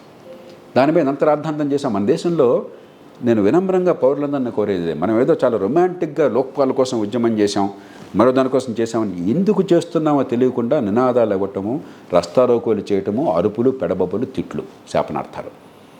ఆచరణ సాధ్యంగా ఫలితాలనిచ్చే రీతిలో ముందు చూపుతో విచక్షణతో ఏనాడు కూడా ప్రయత్నం చేయట్లా. చేసినాడు ఫలితాలు వస్తున్నాయి. 2G స్పెక్ట్రమ్ ఎప్పుడైతే మనం చాలా ఆలోచించి ముందు చూపుతో చేశామో, లోక్పాల్ ఉద్యమం వల్ల వచ్చిన ఏకైక ఫలితం దేశానికి స్పెక్ట్రమ్ అలొకేషన్లో ఈవేళ కాంపిటేటివ్ బిడ్డింగ్ ద్వారా అవినీతి లేకుండా జరుగుతుంది. అదొక్కటే ఫలితం తప్ప అవినీతిపై ఏర్పాటు ఇంకేం జరగల. అన్ని అబద్ధాలు. మనం మోసం చేసుకున్నాం అంతే. రుచి రంగు వాసన లేని సంస్థను ఏర్పాటు చేసాం. ముక్కు మొఖం లేని వాళ్ళు అక్కడ పెట్టాము. వాళ్ళు ఎవరో కూడా నాకు తెలియదు. మంచోళ్ళు కూడా ఉండొచ్చు, కానీ మంచోళ్ళైతే కూర వండుకుంటాం. పనికి రాకపోతే పనికి రావాలి కదా. హెడే లేడు ఇప్పుడు, లోక్పాలన లేదు, ఇప్పుడు మనిషి కూడా ఉండడు. జ్యుడిషియల్ మెంబర్ ఇన్ఛార్జ్ ఉన్నప్పుడే ఉద్ధరించాల. కాబట్టి దాన్ని నేను పెద్ద సమస్యగా అనుకోవట్లా. కొంతకాలం ఉన్నారు కదా, ఉన్ననాడు ఉద్ధరించిన దాఖలాలు కూడా నాకు తెలిసేం లేదు. కనీసం నా దృష్టికి రాలా ఇంతవరకు. అంచేత రాజకీయ సంకల్పం లేకుండా, మనకు కొంచెం ఇంగిత జ్ఞానము ముందు చూపు లేకుండా వ్యవస్థల నిర్మాణంలో కానీ దాని ఉపయోగంలో కానీ ఫలితాలు రావు. నా దృష్టిలో దానికి కారణం కూడా చెప్తాను. నేను ఆనాడే గట్టిగా చెప్పాను, ప్రధానమంత్రి గారికి చెప్పాను, దేశానికి చెప్పాను. పరిపాలనా సంస్కరణ సంఘంలో ఆ అధ్యాయం నేనే రాశాను. లోక్పాలన గురించిన అధ్యాయం, అవినీతిని గురించిన పుస్తకం మొత్తం రాసింది నా దీని మీదే. దానిలో ఒక 5-6 పేజీలు ప్రధానమంత్రి దీనిలో వద్దు అని నేను రాశాను. కారణం ఏంటంటే, దేశానికి, మన ప్రజాస్వామ్యానికి ఒకే ఒక్క చిహ్నం దేశ ప్రధానమంత్రి. ఏ పార్టీ అని తీసేయండి, ఆయన జవహర్లాల్ నెహ్రూ కావచ్చు, మరి పివి నరసింహారావు కావచ్చు, వాజ్పేయి కావచ్చు, మన్మోహన్ సింగ్ కావచ్చు, నరేంద్ర మోదీ కావచ్చు. ఆ మనిషి అంటే మీకు ఇష్టం ఉండొచ్చు, ఇష్టం లేకపోవచ్చు, ఓటేయచ్చు, వేయకపోవచ్చు, కానీ దేశ ప్రధానమంత్రి. మీరు దేశ రాజకీయ వ్యవస్థకి, ప్రజాస్వామ్యానికి చిహ్నమైన ప్రధానమంత్రిని ఒక ఎంపికైనటువంటి ఒక అధికారి చేతుల్లో పెట్టేస్తే, రేపొద్దున ఎవడో ఒకటి మీరు నేనో వాడు కారణం ఉందో లేకుండా ఆరోపణలు చేస్తే, ప్రధానమంత్రి మీద ఎంక్వైరీ అని చెప్పి అన్నట్టయితే, రేపొద్దున ఏమీ లేదని తేలినా కూడా ఎంక్వైరీ జరుగుతున్న కాలంలో దేశం గందరగోళం అయిపోతుంది. విదేశాలలో కూడా మన దేశం, ప్రపంచం మొత్తంలో దేశం గందరగోళం అయిపోతుంది. ఆ ఒక్క పదవిని మాత్రం మీరు పార్లమెంట్ చేతుల్లో పెట్టండి, రాజకీయం చేతుల్లో పెట్టండి. నిజంగా పనికిరాని అడిగితే జనంలో ఉద్యమాలు చేయమనండి, కానీ ఈ రకంగా పెట్టబోకండి. అంటే మన్మోహన్ సింగ్ గారు పొరపాటు చేశాడు. ఆయన ఏంటంటే మధ్యతరగతి మనిషి, మనలాంటి మనిషి, వ్యక్తిగతంగా మచ్చలేని వ్యక్తి. నాకేం మచ్చలేదు కాబట్టి చేసుకోండి ఎంక్వైరీ అని చెప్పాను. మీ వ్యక్తిగత విషయం కాదండి, ఇది వ్యవస్థ విషయం. మన్మోహన్ సింగ్ ఒక వ్యక్తిగా అవినీతిపరుడే కాదన్నది సెకండరీ. ప్రధానమంత్రి సంస్థని, వ్యవస్థని మనం కనుక రక్షించకపోతే రోజువారీ ఆటుపోట్ల నుంచి దేశం నష్టపోతుంది. మీకు నష్టమే ఉండదని చెప్పంటే, ఇప్పటికే కమిట్ అయిపోయాను జయప్రకాష్ గారిని, ఒకసారి మాట అన్నతో వెనక్కి వెళ్తే బాగుంటుంది, మళ్ళీ నేను భయపడాలని అంటానన్నాడు. అప్పుడు చాలా జాగ్రత్తలు పెట్టాను నేను. ప్రధానమంత్రి మీద ఒకవేళ ఆరోపణలు వస్తే మిగతా వాళ్ళకి కాకుండా అని చెప్పాను. కానీ ఏమైంది, మన ప్రస్తుత ప్రధానమంత్రి గారికి ఇది చాలా చీకాకు. గుజరాత్లో కూడా లోకాయుక్తను బన్నేలా, మీకు గుర్తుందో లేదో, అక్కడ చట్టమన్నా లోకాయుక్తను ఏర్పాటు చేయాల. చాలా ఏళ్ల తర్వాత సుప్రీంకోర్టు, హైకోర్టు గొడవ చేస్తే మళ్ళీ రంగు రుచి లేని వాసన లేని లోకాయుక్తను ఏర్పాటు చేశారు. ఒక ఆత్మగౌరవం ఉన్న ప్రధానమంత్రి వీటి తల వగ్గన వాడు నన్ను ఏంటి, ప్రజలు నాకు మద్దతు ఇచ్చి నాకు సీట్లు ఇస్తే వీడోడ ఎంపికైన వాడు వచ్చి నా మీద కూర్చోవడం ఏంటి అని చెప్పి అది సరైందా కదా పక్కన పెట్టండి. చివరికి గొప్ప అవకాశాన్ని తెరబెట్టుకున్నాం ఈ దేశంలో. ముందు చూపు, ఈ దేశ ప్రయోజనాలు ఎట్లా కాపాడాలి ఒడుపుగా అని అర్థం లేక, ఎక్కడ పట్టుండాలి ఎక్కడ విడిపు ఉండాలో తెలియక అంత ఉద్యమం కూడా నిరర్థకమైపోయింది. చివరికి ఆపు వాళ్ళకి ఢిల్లీలో అధికారం నాటం ఉపయోగపడింది తప్ప ఈ దేశంలో మార్పుకి నాంది పలకల. అందుకే ఉద్యమాలు చేసేవాళ్ళు కూడా హడావిడి చేయటము, ఉద్రేకపడ్డము, ఆవేశపడ్డము, నినాదాలు ఇవ్వటము, రాస్తారోకోలు చేయటము, తిట్టిపోయడం కాకుండా కొంచెం దీర్ఘకాల దృక్పథం ఉండాలి. రాజకీయంలో పట్టుబడి ఉండాలి. రాజకీయాన్ని గౌరవించాలి. రాజకీయాన్ని ద్వేషిస్తూ వాళ్ళంతా దుర్మార్గులుగా చిత్రించి మనమంతా మంచివాళ్ళంగా అనుకుని ఇదేదో మంచికి చెడుకి మధ్య దేవతల రాక్షస పోరాటం అనుకున్నట్టయితే ప్రజాస్వామ్యం బతకదు. రాజకీయం సమాజానికి అవసరం. విభిన్న వర్గాల ప్రయోజనాలను సమన్వయం చేయాలి. అగ్రకులాలు, భేద అణచివేత వర్గాలు, హిందువులు, ముసల్మానులు, ఉత్తరాది, దక్షిణాది, గ్రామాలు, పట్టణాలు, డబ్బున్న వాళ్ళు, డబ్బు లేని వాళ్ళు, ఆడ మగ అందరి ప్రజల్ని మనం సమన్వయం చేయాలి. కరం అంటే కప్ప కోపం, ఇవ్వడమంటే పాము కోపం. మనం చాలా తేలిగ్గా మాట్లాడుతాం బయట కూర్చొని, ఒడ్డున కూర్చొని కట్టడం తేలిక. కాబట్టి తప్పు చేస్తే విమర్శిస్తూనే, సరిచేస్తూనే ఆ ప్రక్రియ పట్ల మనకు గౌరవము, విశ్వాసం ఉండాలి. మన దేశంలో మధ్యతరగతి వర్గాలకి పత్రికలకి అసలు ప్రజాస్వామ్య ప్రక్రియ మీద ఏసనింపు వచ్చింది. ప్రజాస్వామ్యం అంటేనే ఆ యోగంపు వచ్చింది. ఆ మాట అంటే బాగుంటుందని రకరకాల రూపాల్లో మనం చేస్తున్నాం. అలా ఉండకూడదు. ఒక ప్రజాస్వామ్యం ఖచ్చితంగా అపసవ్యంగా ఉంటుంది. అమెరికా లాంటి దేశంలోనే మరి ఆ ట్రంప్ లాంటి త్రాష్ట్రుడు వచ్చాడు, దేశాన్ని అల్లకల్లోనం చేస్తున్నాడు అధికారంలో ఉన్నప్పుడు. ఇప్పుడు కూడా డివైడ్ చేసినాడు అమెరికాను, నేటివ్స్ తర్వాత బయటకు వెళ్ళి వచ్చిన వాళ్ళు అన్నట్టుగా ఫీలింగ్. అధికార దుర్వినియోగం కానీ మరొకటి కానీ. మరి ఆ దేశంతో పోలిస్తే మన సంపద ఏమిటి, మన అవగాహన ఏంటి, మన చదువు ఏమిటి, మన పేదరికం ఏమిటి? కాబట్టి ప్రజాస్వామ్యం కొంచెం అస్తవ్యస్తంగా ఉంటుంది. దాన్ని కాలక్రమేణా మంచి మార్గాన్ని మళ్ళించి ఏర్పాటట్టు ఆలోచించకుండా రాజకీయ పోరాటంగా మార్చేశాం. మొదటి రోజులు అట్లా లేదు. అందుకని 1950, 60 దశకంలో స్థానిక ప్రభుత్వాలు వచ్చినాయి. నాయకత్వం కొంచెం ముందు చూపుతూ వ్యవహరించింది. 70 నుంచి నాశనమైంది. గత 30 ఏళ్ళుగా దేశం చాలా బాగుపడింది కొన్ని రంగాల్లో. ఇది ఉదాహరణకి ఫెడరలిజం మరింత బలపడింది, రాష్ట్రాలకు అధికారాలు పెరిగినాయి, ఆర్థికంగా కొంచెం బాగుపడుతున్నాం, టెక్నాలజీ వస్తుంది. కానీ రాజకీయంగా ఇంకా నాశనం అవుతున్నాం కేంద్రీకరణ వల్ల. అందుకని లోతు కావాలి. అంతా నాశనమైందన్న భావన కాకుండా దీన్ని ఎట్లా బాగు చేయాలని చెప్పాను. అలాగే పరిపాలనా యంత్రాంగాన్ని మనం మరి మంచి వాళ్ళకేమో గౌరవం లేదు, పనికిరాని వాడిని కూడా మన మాట వింటాడు, జీహుజూరు అంటాడంటే వాడిని బట్టి నెత్తిరించుకుంటున్నాం. దాన్ని మార్చే ఏర్పాట్లు మనం ఆలోచన చేయాలి. సార్, దేశానికి స్వతంత్రం వచ్చినప్పుడు దేశం విభజన జరిగింది. విభజన జరిగినప్పుడు మామూలుగా జరగలేదు, పెద్ద ఎత్తున రక్తపాతం అయింది. మీరే కొన్ని సందర్భాల్లో చెప్పిన పీస్ టైంలో చనిపోయిన వాళ్ళు ఈ విభజన అప్పుడే చాలా ఎక్కువ ఉన్నారు, ఎక్కడ ఇంత జరగలేదు. తర్వాత భారతదేశానికి వస్తే రాజులు, మహారాజులు, కొంతనేమో ఆంగ్లేయుల పాలనలో ఉంది. ఈ మాదిరిగా ఉన్న దేశాన్ని ఒక ఐసిఎస్ సిస్టమ్, ఐపీ సిస్టమ్, ఈ రెండు కలిపి ఒక స్టీల్ ఫ్రేమ్ తిరిగి దీన్ని కాపాడి దేశాన్ని విచ్ఛిన్నం కానియలేదు. లేకుంటే అప్పుడు విచ్ఛిన్నం అయిపోతుందేమో. చర్చిల్ కూడా అన్నాడు, భారతదేశం మీరు రూల్ చేసుకోలేరు, మీ బతికే బానిస బతుకోని. అటువంటిది మనం రూల్ చేసుకున్నాం. ఐసిఎస్ తర్వాత స్వతంత్రం వచ్చినాక ఐసిఎస్ను ఐఏఎస్ కింద మార్చినారు. సో ఫస్ట్ 20-30 ఇయర్స్ ఐఏఎస్లో చక్కటి నిజాయితీ పరులు వచ్చినారు. సొంత ఉత్తరం రాయాలంటే గవర్నమెంట్ పెను ఇంకు వాడకుండా తన పెను వాడిన సందర్భాలున్నాయి. గవర్నమెంట్ వెహికల్ కూడా మిస్యూజ్ చేయాలి. అట్లా అంటే నిజాయితీగా పనిచేసినారు, ఎఫిషియెంట్ పీపుల్ ఉన్నారు. రాను రాను ఈ యొక్క ఉన్నతమైన సర్వీస్, అది ఐఏఎస్ఏ కావచ్చు, ఐపీఎస్ఏ కావచ్చు, వాళ్ళ లాయల్టీస్ షిఫ్ట్ అయిపోయినాయి. రాజ్యాంగానికి బద్దులు ఉండే బదులుగా రాజకీయ నాయకులకు బద్దులుగా తయారైనారు. ఒక సందర్భంలో శేషన్ గారు అన్నారు, this IAS people are cabaret dancers. అది కొద్దిగా హార్షే ఇంకా ఇంకా పరిశోధన పదం మాట్లాడాను. సో మరి ఇప్పుడు ఇలా ఎందుకు జరుగుతూ ఉంది? దీన్ని రెమెడీస్ ఏమన్నా ఉన్నాయా? మీరు మూలం గురించి మాట్లాడారు, అక్కడి నుంచి చూడాలి మనం. రాజ్యాంగాన్ని ఏర్పాటు చేసుకున్నప్పుడు మొదట్లో ప్రతిపాదించినప్పుడు ఒక వికేంద్రీకరించిన ఫెడరల్ సమాజంగా మొట్టమొదటి ఆబ్జెక్టివ్స్ అనుకున్నారు. ఎప్పుడైతే దేశ విభజన గందరగోళం వచ్చిందో 2 పొరపాట్లు అనివార్యంగా ఆనాడు వచ్చినాయి. మొట్టమొదటిది ఒక కేంద్రీకరించిన ప్రజాస్వామ్యం. అది 40 ఏళ్ళు పట్టింది. ఆ జాతీయ స్థాయి నుంచి కనీసం రాష్ట్రాలకు అధికారం వెళ్ళడానికి 90ల దశకం నుంచి ప్రారంభమై గత 20-30 ఏళ్ళుగా కొంత ఒక మార్గానికి వచ్చింది. స్థానిక ప్రభుత్వాలు ఇప్పటికీ ఏర్పడలేదు.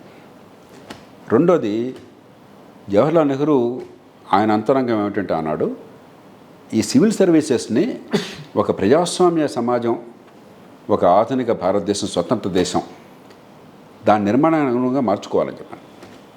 సర్దార్ పటేల్ ఆనాడున్న పరిస్థితుల్లో ఇది స్టీల్ ఫ్రేమ్ కాబట్టి వీళ్ళకి ప్రత్యేకంగా రక్షణ ఇద్దాం, వీళ్ళకి శాశ్వతంగా మరి ఉద్యోగ భద్రత ఇద్దాం, వాళ్ళకు ఉన్నటువంటి ప్రత్యేక ప్రతిపత్తిని కాపాడదామని వాడు పాప తంటాలు పడ్డాడు. ఆ తంటాలు పడింది ఏం చేశారు? 311 అధికారిని పెట్టి దేశంలో ఉన్న అందరు ప్రభుత్వ ఉద్యోగులకి దాన్ని విస్తరించారు. దాదాపు తీసేయడం కష్టమైన పరిస్థితి తీసుకొచ్చారు. కాలక్రమేణా వ్యక్తులు నిజాయితీగా ఉండొచ్చు, ప్రభుత్వ ఉద్యోగులు కూడా, ఉన్నతాధికారులు కూడా, ఐఏఎస్ అధికారులు కూడా ఉండొచ్చు. నిజాయితీ వేరు, ప్రజలకు సేవలు అందించడం వేరు. దీని మధ్య చాలా తేడా ఉంది. ఓ పక్కనేమో స్థానిక ప్రభుత్వాలు లేకుండా ప్రజాస్వామ్య ప్రభుత్వాన్ని బేఖాతరుగా చేసి ఈ అధికార యంత్రాంగమే వలసపాలన అవశేషం కాబట్టి చాలా గొప్పదిగా భావించే తత్వము, అలవమించినటువంటి హంగులు అధికారాలు ఇవ్వటం, దానికంటే బోడంత గ్లామర్ ఉండడం అదో పక్కన. స్థానిక ప్రభుత్వాలు పూర్తిగా లేకుండా ఉండి మరి అక్కడ స్థానికంగా ప్రభుత్వానికి ఒకే ఒక వ్యక్తి ఒక జిల్లా కలెక్టర్గా ఉంటాం మరో పక్కన. మూడో పక్కన లైసెన్స్ పర్మిట్ రాజ్యాన్ని పెట్టడం ఇంకో పక్కన. ఆర్థిక స్వేచ్ఛ లేకుండా ప్రజలకి పోటీ లేకుండా, మీకు గుర్తుందో లేదో ఆ రోజుల్లో మీరు సర్వీస్లో చేరిన రోజుల్లో మీకు 10 బస్తాలు సిమెంట్ కావాలంటే ఆర్డీఓ ఆఫీస్కి వెళ్ళి దరఖాస్తు పెట్టుకుని అక్కడ సంతకం పెట్టించుకోవాలి. Permit license raj. మీ ఇంట్లో ఏదన్నా పెళ్ళో శుభకార్యం జరుపుకుంటే 10 కేజీల షుగర్ కావాలంటే మీరు వాళ్ళ పర్మిట్ కావాలి. మనందరం చూసాం. నేను సబ్ కలెక్టర్గా నాకు బాగా గుర్తుంది, నర్సీపట్నం ఆఫీస్ ముందు పాపం మధ్యతరగతి కుటుంబాల వాళ్ళు 10-15 మంది క్యూలో నుంచిన వాళ్ళు ఏమిటాయో అని చెప్పంటే ఈ సిమెంట్ కొనడానికి ముద్ర వేయాలి సార్ వాడని చెప్పి. ఎప్పుడైతే ఈ కొమ్ములు ఇచ్చామో మనం, ఈ అధికారం ప్రజలకు సేవలు కాకుండా నియంత్రించే అధికారం, ప్రజలకు కొరతలు సృష్టించే అధికారం, దాని నుంచి అవినీతిగా డబ్బులు సంపాదించే అధికారం, పోయిన అవినీతికి పాల్పడిపోయినా కూడా ఆయన దగ్గరికి పోయి నమస్కారం పట్టిపోతే పని జరగదనేటువంటి అది పద్ధతి, ఆయన గులాములయ్యే పద్ధతి. దాంతో ఏమైంది, ఏ వ్యవస్థ అయినా కూడా విశృంఖలమైన అధికారం, ఏ ప్రజలకు సేవ చేయాలో వాళ్ళు మీ మీద ఆధారపడే పరిస్థితి కల్పించడం, ఆర్థికంగా రేపొద్దున కోటీశ్వరుడు నిర్ణయించే అధికారం మీకు. సిటీ బస్సు లైసెన్స్ కలెక్టర్ గారు ఎవరికి ఇస్తే వాడు రేపొద్దున కోటీశ్వరుడు, ఇవ్వకపోతే వాడికి వ్యాపారంలో అవకాశం లేదు. మొట్టమొదటిసారిగా దేశ చరిత్రలో 1989లో నేను తూర్పుగోదావరి జిల్లా కలెక్టర్గా ఉండగా అప్లై చేసిన వాళ్ళందరికీ పరిశీలించి అర్హత వాళ్ళందరికీ ఇచ్చి పారేశాను. అందరూ నా మీద హైకోర్టుకి వెళ్ళారు, లైసెన్స్ పొందిన వాళ్ళు. అట్లా కాదు, మాకొక్కళ్ళకి ఇవ్వాలి, మిగతా వాడికి వద్దని. లైసెన్స్ కోసం అడగట్లా, గుత్తాధిపత్యం కోసం అడుగుతున్నారు. మొట్టమొదటిసారి గుత్తాధిపత్యాన్ని నేను తొలగించాను. అప్పుడు హైకోర్టు నా చర్యను సమర్థించి దాన్ని ఒప్పుకున్నది. అప్పటి నుంచి దేశంలో సాంప్రదాయమైంది. కాబట్టి ఎప్పుడైతే విశృంఖల అధికారాన్ని ఇచ్చి ప్రజల ఆర్థిక స్వేచ్ఛను అరికట్టి అధికారాన్ని కేంద్రీకరించి చేస్తున్న పనితో నిమిత్తం లేకుండా సమయబద్ధంగా ప్రమోషన్లు వస్తాయి, పదవులు వస్తాయి. మీరు తప్ప ఇంకెవరో పదవులు కూర్చోడానికి వెళ్ళదు. మీకంటే పద్మనాభరెడ్డి గారు చాలా సమర్థుడు కావచ్చు, ఆ రంగంలో నిపుణుడు కావచ్చు, కానీ ఈ పదవికి మీకే. ఎందుకంటే మీరు కుల వ్యవస్థలో ఎట్లాగైతే పుట్టిన కులం భవిష్యత్తును శాసిస్తుందో ఐఏఎస్లో చేరారు కాబట్టి మీకే భవిష్యత్తు. మిగతా వాడు అంత గొప్పవాడైనా సరే వాడికి లేదు. నిజం పచ్చిగా మాట్లాడుకుందాం. నాకు ఈ ఉద్యోగాల పట్ల అగౌరవం కాదు, నేను దానిలో పనిచేసిన వాడిని, మీరు దానిలో పనిచేశారు. నేను గౌరవంగా పనిచేశాను, ఈ సమాజానికి తెలిసిన ఏం చేశానో చేయలేదని చెప్పాను. కాబట్టి నేను కోపంతో చెప్పట్లా, కసితో చెప్పట్లా, అసూయతో చెప్పట్లా. కానీ ప్రజాస్వామ్య సమాజంలో ప్రజలకు సేవ చేసేటువంటి ఏర్పాటు చేశామా, ప్రజల నెత్తినెక్కి తొక్కే ఏర్పాటు చేశామా? వ్యక్తులు కొందరు గొప్పవాళ్ళు ఉన్నారు. కొందరు వ్యక్తుల గొప్పతనము, వాళ్ళ మంచితనాన్ని వ్యవస్థ గొప్పతనంగా ఆపాదించద్దు. ఎప్పుడైతే గుత్తాధిపత్యాన్ని కొందరు అధికారులకే ఇచ్చామో, ఎప్పుడైతే అన్ని రకాల ఉద్యోగాలకి వీళ్ళని అర్హులుగా చేశామో, మీరు డిఫెన్స్ సెక్రటరీ కావాలంటే ఈ అధికారే, ఎడ్యుకేషన్ సెక్రటరీ కావాలంటే ఈ అధికారే, ఆర్థిక శాఖ కార్యదర్శి కావాలంటే ఈ అధికారే, ఎక్సైజ్ కమిషనర్ కావాలంటే ఈ అధికారే, కమిషనర్ రాసుకోవాలంటే ఈ అధికారే. ప్రపంచంలో ఎవడైనా ఇవన్నీ చేయగలడా? సాధ్యమా? ఏ మనిషికైనా కూడా. నాకు బ్యాంకింగ్ అంటే ఏమీ తెలియకుండా సహకార బ్యాంకులు 2 సహకార బ్యాంకులు రాష్ట్ర స్థాయిలో ఎండీగా నన్ను నియమించారు. అదృష్టం కొద్దీ బ్యాంకులు బతికి బట్టకట్టినాయి. కానీ ప్రభుత్వ నిర్ణయాల వల్ల కాదు. ఈ గుత్తాధిపత్యము అన్ని పదవులకి. రెండోది శాశ్వతంగా జీవిత భద్రత ఎంత అధ్వానంగా పనిచేసినా కూడా కీలక పదవులన్నీ కూడా వీళ్ళకే కట్టబెట్టడము, నైపుణ్యం లేకపోవటము. చేరినప్పుడు ఐఏఎస్ కోసం చదవడమే తప్ప ఆ తర్వాత పుస్తకం చదవడం పెట్టుకున్న వాళ్ళు చాలామంది ఉన్నారు. ఫైళ్ళు గుడ్డిగా సంతకాలు పెట్టేవాళ్ళు చాలామంది ఉన్నారు. ఏం చేస్తున్నావు, ఎందుకు చేస్తున్నావు తెలియకుండా. విధానాల పట్ల కనీస అవగాహన లేని వాళ్ళు చాలామంది ఉన్నారు. ప్రపంచంలో ఈ రంగాల్లో మారుతున్నటువంటి పరిస్థితులు ఏమిటి, ఎంత వేగంగా ప్రపంచం మారుతుంది, దానికి అనుగుణంగా మనం ఏం చేయాలి, ఆ శక్తి ఉన్న వాళ్ళు చాలా కొద్దిమందే ఉన్నారు. కాబట్టి ఏ వ్యవస్థ అయినా సరే గుత్తాధిపత్యాన్ని ఇచ్చి వాళ్ళ సామర్థ్యంతో నిమిత్తం లేకుండా వాళ్ళ సర్వీస్తో ఎంతకాలం చేశారన్న కారణంగా వాళ్ళకి ప్రమోషన్లు ఇచ్చి నైపుణ్యంతో నిమిత్తం లేకుండా అన్ని పదవులకి వాళ్ళలో పెడితే కాలక్రమేణా క్షీణిస్తుంది. మన దేశంలో ఏదో జరిగింది. చేరుస్తున్నప్పుడు ఐఏఎస్ ఈ దేశంలో లేకపోతే అఖిల భారత సర్వీసులు అత్యద్భుతమైన, ఎందుకంటే దేశంలో విపరీతమైన పోటీ ఉంది, లక్షల మంది పోటీ పడతారు. ఇప్పటికి కూడా సమాజంలో మణిపోసలు లాంటి వాళ్ళు వస్తున్నారు. కానీ చేరాక వాళ్ళ నుంచి మంచి సేవలు పొందే ఏర్పాట్లు చేయకుండా అందరిని ఒక ఘాటుని కట్టేసి వాళ్ళందరూ ప్రజల గుద్దుబండేట్టుగా ఏర్పాటు చేస్తున్నారు. ఇక్కడ సార్ ఇంకోటి, ఐ థింక్ ఒక 10-12 years బ్యాక్ పార్లమెంట్లో ఒక అన్అఫిషియల్ బిల్ పెట్టినాం. ఏంటి అంటే ఈ ఐఏఎస్ ఐపీఎస్ ఆఫీసర్ రిటైర్ అయినాక ఒక 3 years 5 years ఎటువంటి గవర్నమెంట్ ఉద్యోగం చేద్దాం అంటే అడ్వైజర్గాను అదో చేద్దాం. ఇప్పుడు జరుగుతున్నది ఏంటంటే సార్, ఈ మధ్యలో జస్ట్ 4 days బ్యాక్ మన రాష్ట్ర ముఖ్యమంత్రి గారు డీజీపీని చూపించుకుంటూ నువ్వు డిసెంబర్లో రిటైర్ అవుతున్నావు, వేరే ఉద్యోగం ఇస్తాను నీకు. వేరే ఉద్యోగం అంటే ఇది ఇండైరెక్ట్లీ ఆయనకు ఆశ పెట్టినట్టుగా పక్కన చీఫ్ సెక్రటరీ కూడా ఉన్నాడు, ఆయనను కూడా మీ సర్వీసెస్ మేము వాడుకుంటాము అంటే మీరు మాకు అనుకూలంగా పనిచేసినట్టయితే మీకు మళ్ళీ రివార్డ్ ఇస్తామని. అంటే వ్యక్తిగతంగా దూషణ కాదు, కానీ సిస్టమ్ అట్లా ప్రతి రాష్ట్రంలో కూడా ఈ రిటైర్ అయిన ఐఏఎస్ ఐపీఎస్లు మళ్ళీ ఏదో విధంగా అడ్వైజర్గా చేరిపోతున్నారు. దాంతో ఏమవుతుందంటే సమర్థులు మంచి వాళ్ళకు కూడా అప్రతిష్ట వస్తున్నది. డీజీపీ గారు చాలా సమర్థుడు, వృత్తి నైపుణ్యం ఉన్న మనిషి, నిఖార్సైనటువంటి విధానాలతో ఉన్న పరిమితుల లోపల పనిచేస్తున్న మనిషి. ఎప్పుడైతే ఈ రకమైనది మీరు ముందు చూపు లేకుండా కొంచెం అందరికాటిని కట్టేశారో మనకు వెంటనే అవమానం కలుగుతుంది అందరి గురించి కూడా. అంచేత మీరు అన్నట్టుగా చట్టబద్ధ పాలన కాకుండా ఆశ్రిత పక్షపాతం చోటు చేసుకున్నారు. సమర్థుడైనా కూడా పైవాడి అడుగులకు మడుగులు ఎత్తితేనే, ఆయన అనుయాయుడిగా అనుకుంటేనే తప్ప ఆయనకి అవకాశం లేకుండా చేశారు. సామర్థ్యాన్ని బట్టి, ప్రజలకు అందించే సేవల్ని బట్టి, ఆ ప్రమాణాలను బట్టి, చట్టబద్ధ పాలనలో ఉన్న నిబద్ధతని బట్టి మనం గుర్తించట్లా గౌరవాన్ని. వీళ్ళందరినీ కూడా పేరుకేమో బ్రిటిష్ సాంప్రదాయాన్ని తీసుకున్నాం, జరుగుతుందో అమెరికన్ సాంప్రదాయం. అధికారంలోకి వస్తే మీరంతా మీ మంది మరబడాన్ని తెచ్చుకుంటారు, ఈయన పోగానే ఇంకోటి వచ్చి మళ్ళీ అందరినీ దింపేస్తుంటారు, ఇంకోటి తీసుకొస్తారు. ఎన్టీ రామారావు గారు నేను చెప్పాను అప్పుడు ఆ రోజుల్లో, ఏమంటే ముఖ్యమంత్రి మార్గాన్ని అధికారులందరినీ బదిలీ చేయడం అనే సంప్రదాయం సరైనది కాదు. ఉన్నవాళ్ళు మంచివాళ్ళు కొద్దిమంది ఉన్నారు, విచక్షణతో ఎవరు బాగా చేస్తున్నారో ఎవరు చేయటం లేదో పరిశీలించి ఏ కారణం లేకపోతే ఎవరిని అనవసరంగా బదిలీ చేద్దంటే పాప ఆయన ఒప్పుకున్నారు అప్పుడు. కానీ అది కాదు మన సాంప్రదాయం. కొత్త ముఖ్యమంత్రి వస్తే మొత్తం అందరినీ తీసిపారేయాలి, మళ్ళీ తన వాళ్ళని తెచ్చుకోవాలా.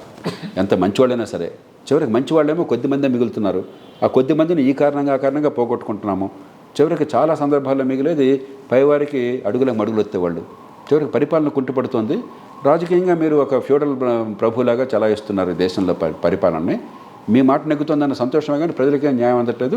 రాజకీయంగా చివరికి నష్టపోయేది కూడా వీళ్ళే. అంటే ఇక్కడ ఇంకొక ఉదాహరణ సార్, అంటే నేను మాట్లాడేది వ్యక్తుల గురించి కాదు, సిస్టమ్. మన ఇంజనీరింగ్ డిపార్ట్మెంట్స్ లోపల ప్రతి ఇంజనీరింగ్ డిపార్ట్మెంట్లో రిటైర్ కాగానే ఆయన అక్కడనే ఉంటున్నాడు, ముందుకు జరగడం లేదు. అది స్టేట్ సబ్జెక్ట్ కాబట్టి ముఖ్యమంత్రి గారు ఇవ్వగలుగుతున్నారు. ఆల్ ఇండియా సర్వీస్ అయి ఉంటే 3 నెలల కంటే ఎక్కువ ఏదో ఎక్స్టెన్షన్ ఇవ్వలేరు. కొందరికైతే ఈ services are extended till further orders అన్నారు, అంటే చచ్చేదాకా ఆయనే ఉంటాడు అనమాట ఇంజనీరింగ్ చీఫ్ అని. అట్లా అది బాగుండటం లేదు. దీంతో ఒక నిర్లిప్తతను, ఇంకొకటి ఒక ఇండైరెక్ట్గా ఏంటంటే మీరు మాకు పని చేసి పెట్టండి, మీకు మేము రిటైర్ అయినాక ఇది చేస్తాం. నా appeal all those people who are no సర్వీస్లో ఉన్న వాళ్ళు ఏదైతే ఈ అడ్వైజర్గా ఉన్నారో ఆలోచించండి మీరేం చేస్తారు. అంటే నేను ఒక ఆర్టీఐ కింద అడిగినాను ఈ అడ్వైజర్స్ ఏమేం చేసినారని. అంటే అవసరం ఉన్నప్పుడు మేము అడ్వైస్ తీసుకుంటాం అంతేగాని వాళ్ళు ఏం పని చేయలేదని జవాబు ఇస్తున్నారు. కారు, ఫోను, ప్యూను, ఒక ఆఫీసు, క్యాబినెట్ ర్యాంక్ సార్ కొందరికైతే జీతం ర్యాంకు అట్లా. సో ఈ అంటే కొందరు నిజంగా సమర్థులు ఉన్నారు, వాళ్ళ సేవలను ఉపయోగించుకోవడం సమాజానికి అవసరం. కానీ దానికి శాస్త్రీయమైన ప్రామాణికమైన పద్ధతులు ఉండాలి. రెండోది బహుశా కొన్ని వృత్తుల నైపుణ్యం విషయంలో రిటైర్మెంట్ అది కూడా పెంచాలి.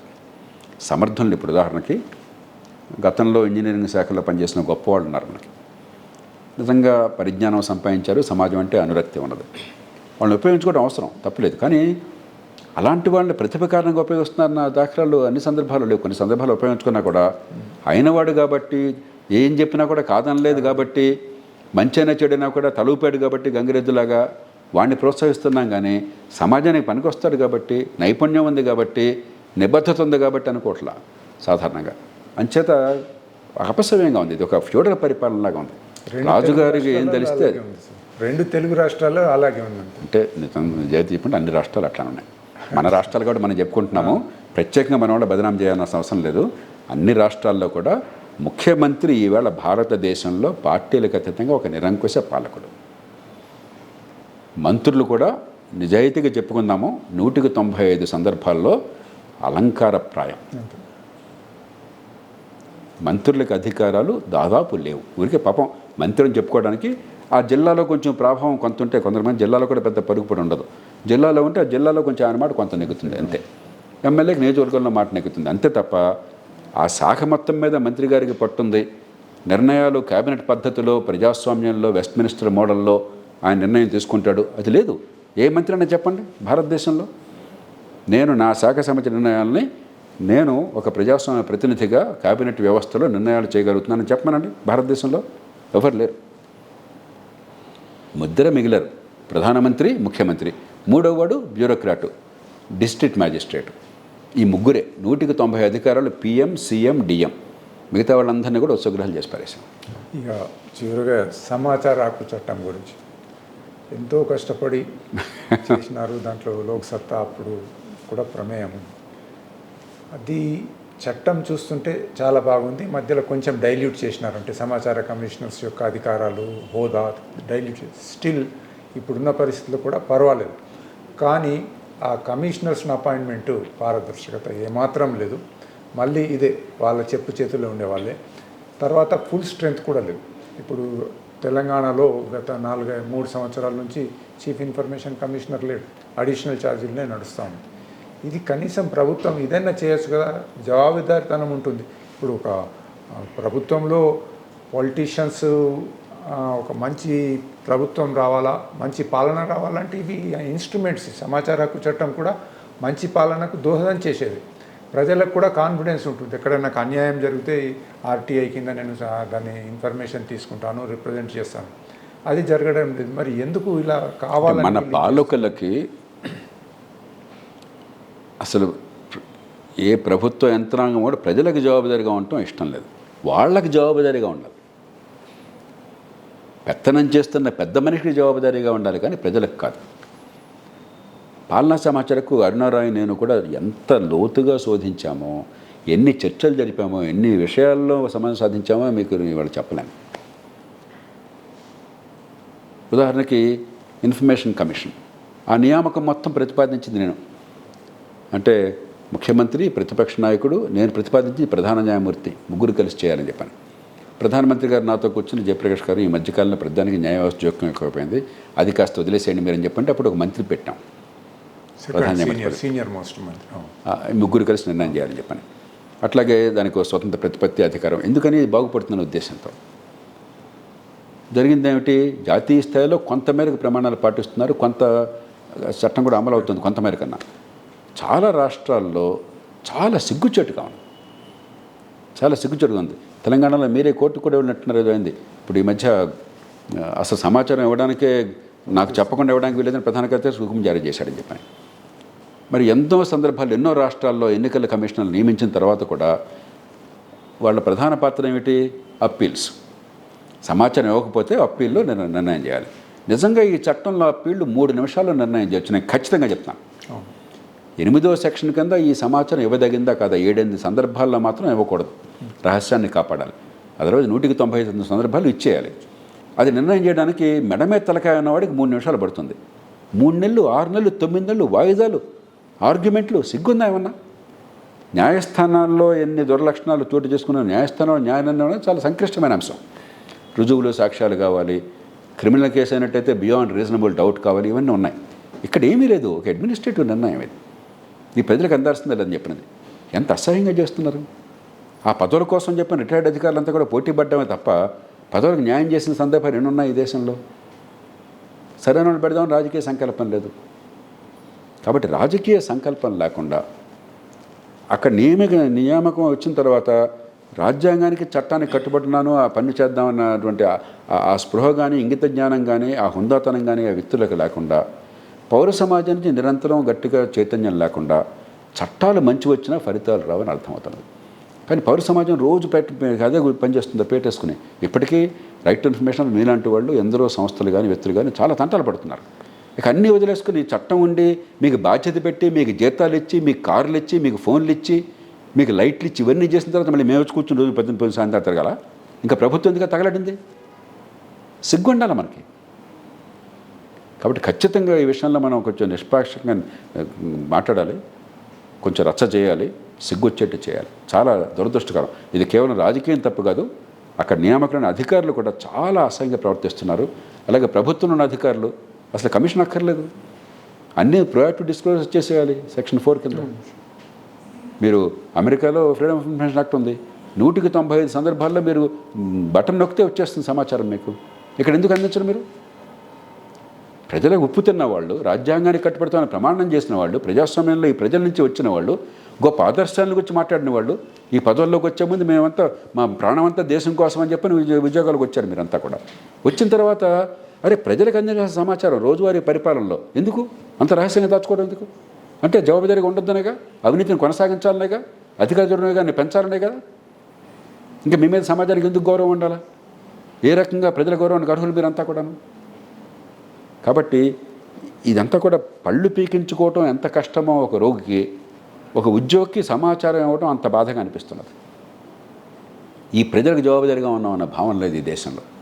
మనం కొన్ని చట్టాలు చేసినా కూడా మరింత లోతైనవి, మరింత బలమైనవి చేయాలి. అధికార వికేంద్రీకరణ కానీ, ఎన్నికల వ్యవస్థ మార్చడం కానీ చేయకపోతే పైది కాగితం మీద రాసినా కూడా వాస్తవ రూపొందించడం చాలా కష్టమవుతున్నది. సో జేపీ గారు చాలా విషయాలు చెప్పినారు చక్కగా. అంటే సామాన్య మానవుడికి దేశంలో జరుగుతున్న విషయాలు చాలామంది ఏదో వాతావరణం గురించి మాట్లాడినట్టు, ఏదో సినిమాల గురించి మాట్లాడినట్టు, ఈ రాజకీయాలు ఇట్లయిపోయినాయి అట్లయిపోయినాయి అని చెప్తున్నారు. కానీ లోతుగా విశ్లేషించడము, ఒక పౌరుడిగా ఆయన బాధ్యత ఏంటి అన్నది చాలామందికి లేదు. బహుశా మీరు క్లియర్గా కొన్ని విషయాలు చెప్పడం జరిగింది. అది ప్రజలకు, వ్యూవర్లకు కూడా బాగుంటుందని అనుకుంటున్నాను. ధన్యవాదాలు. నమస్తే.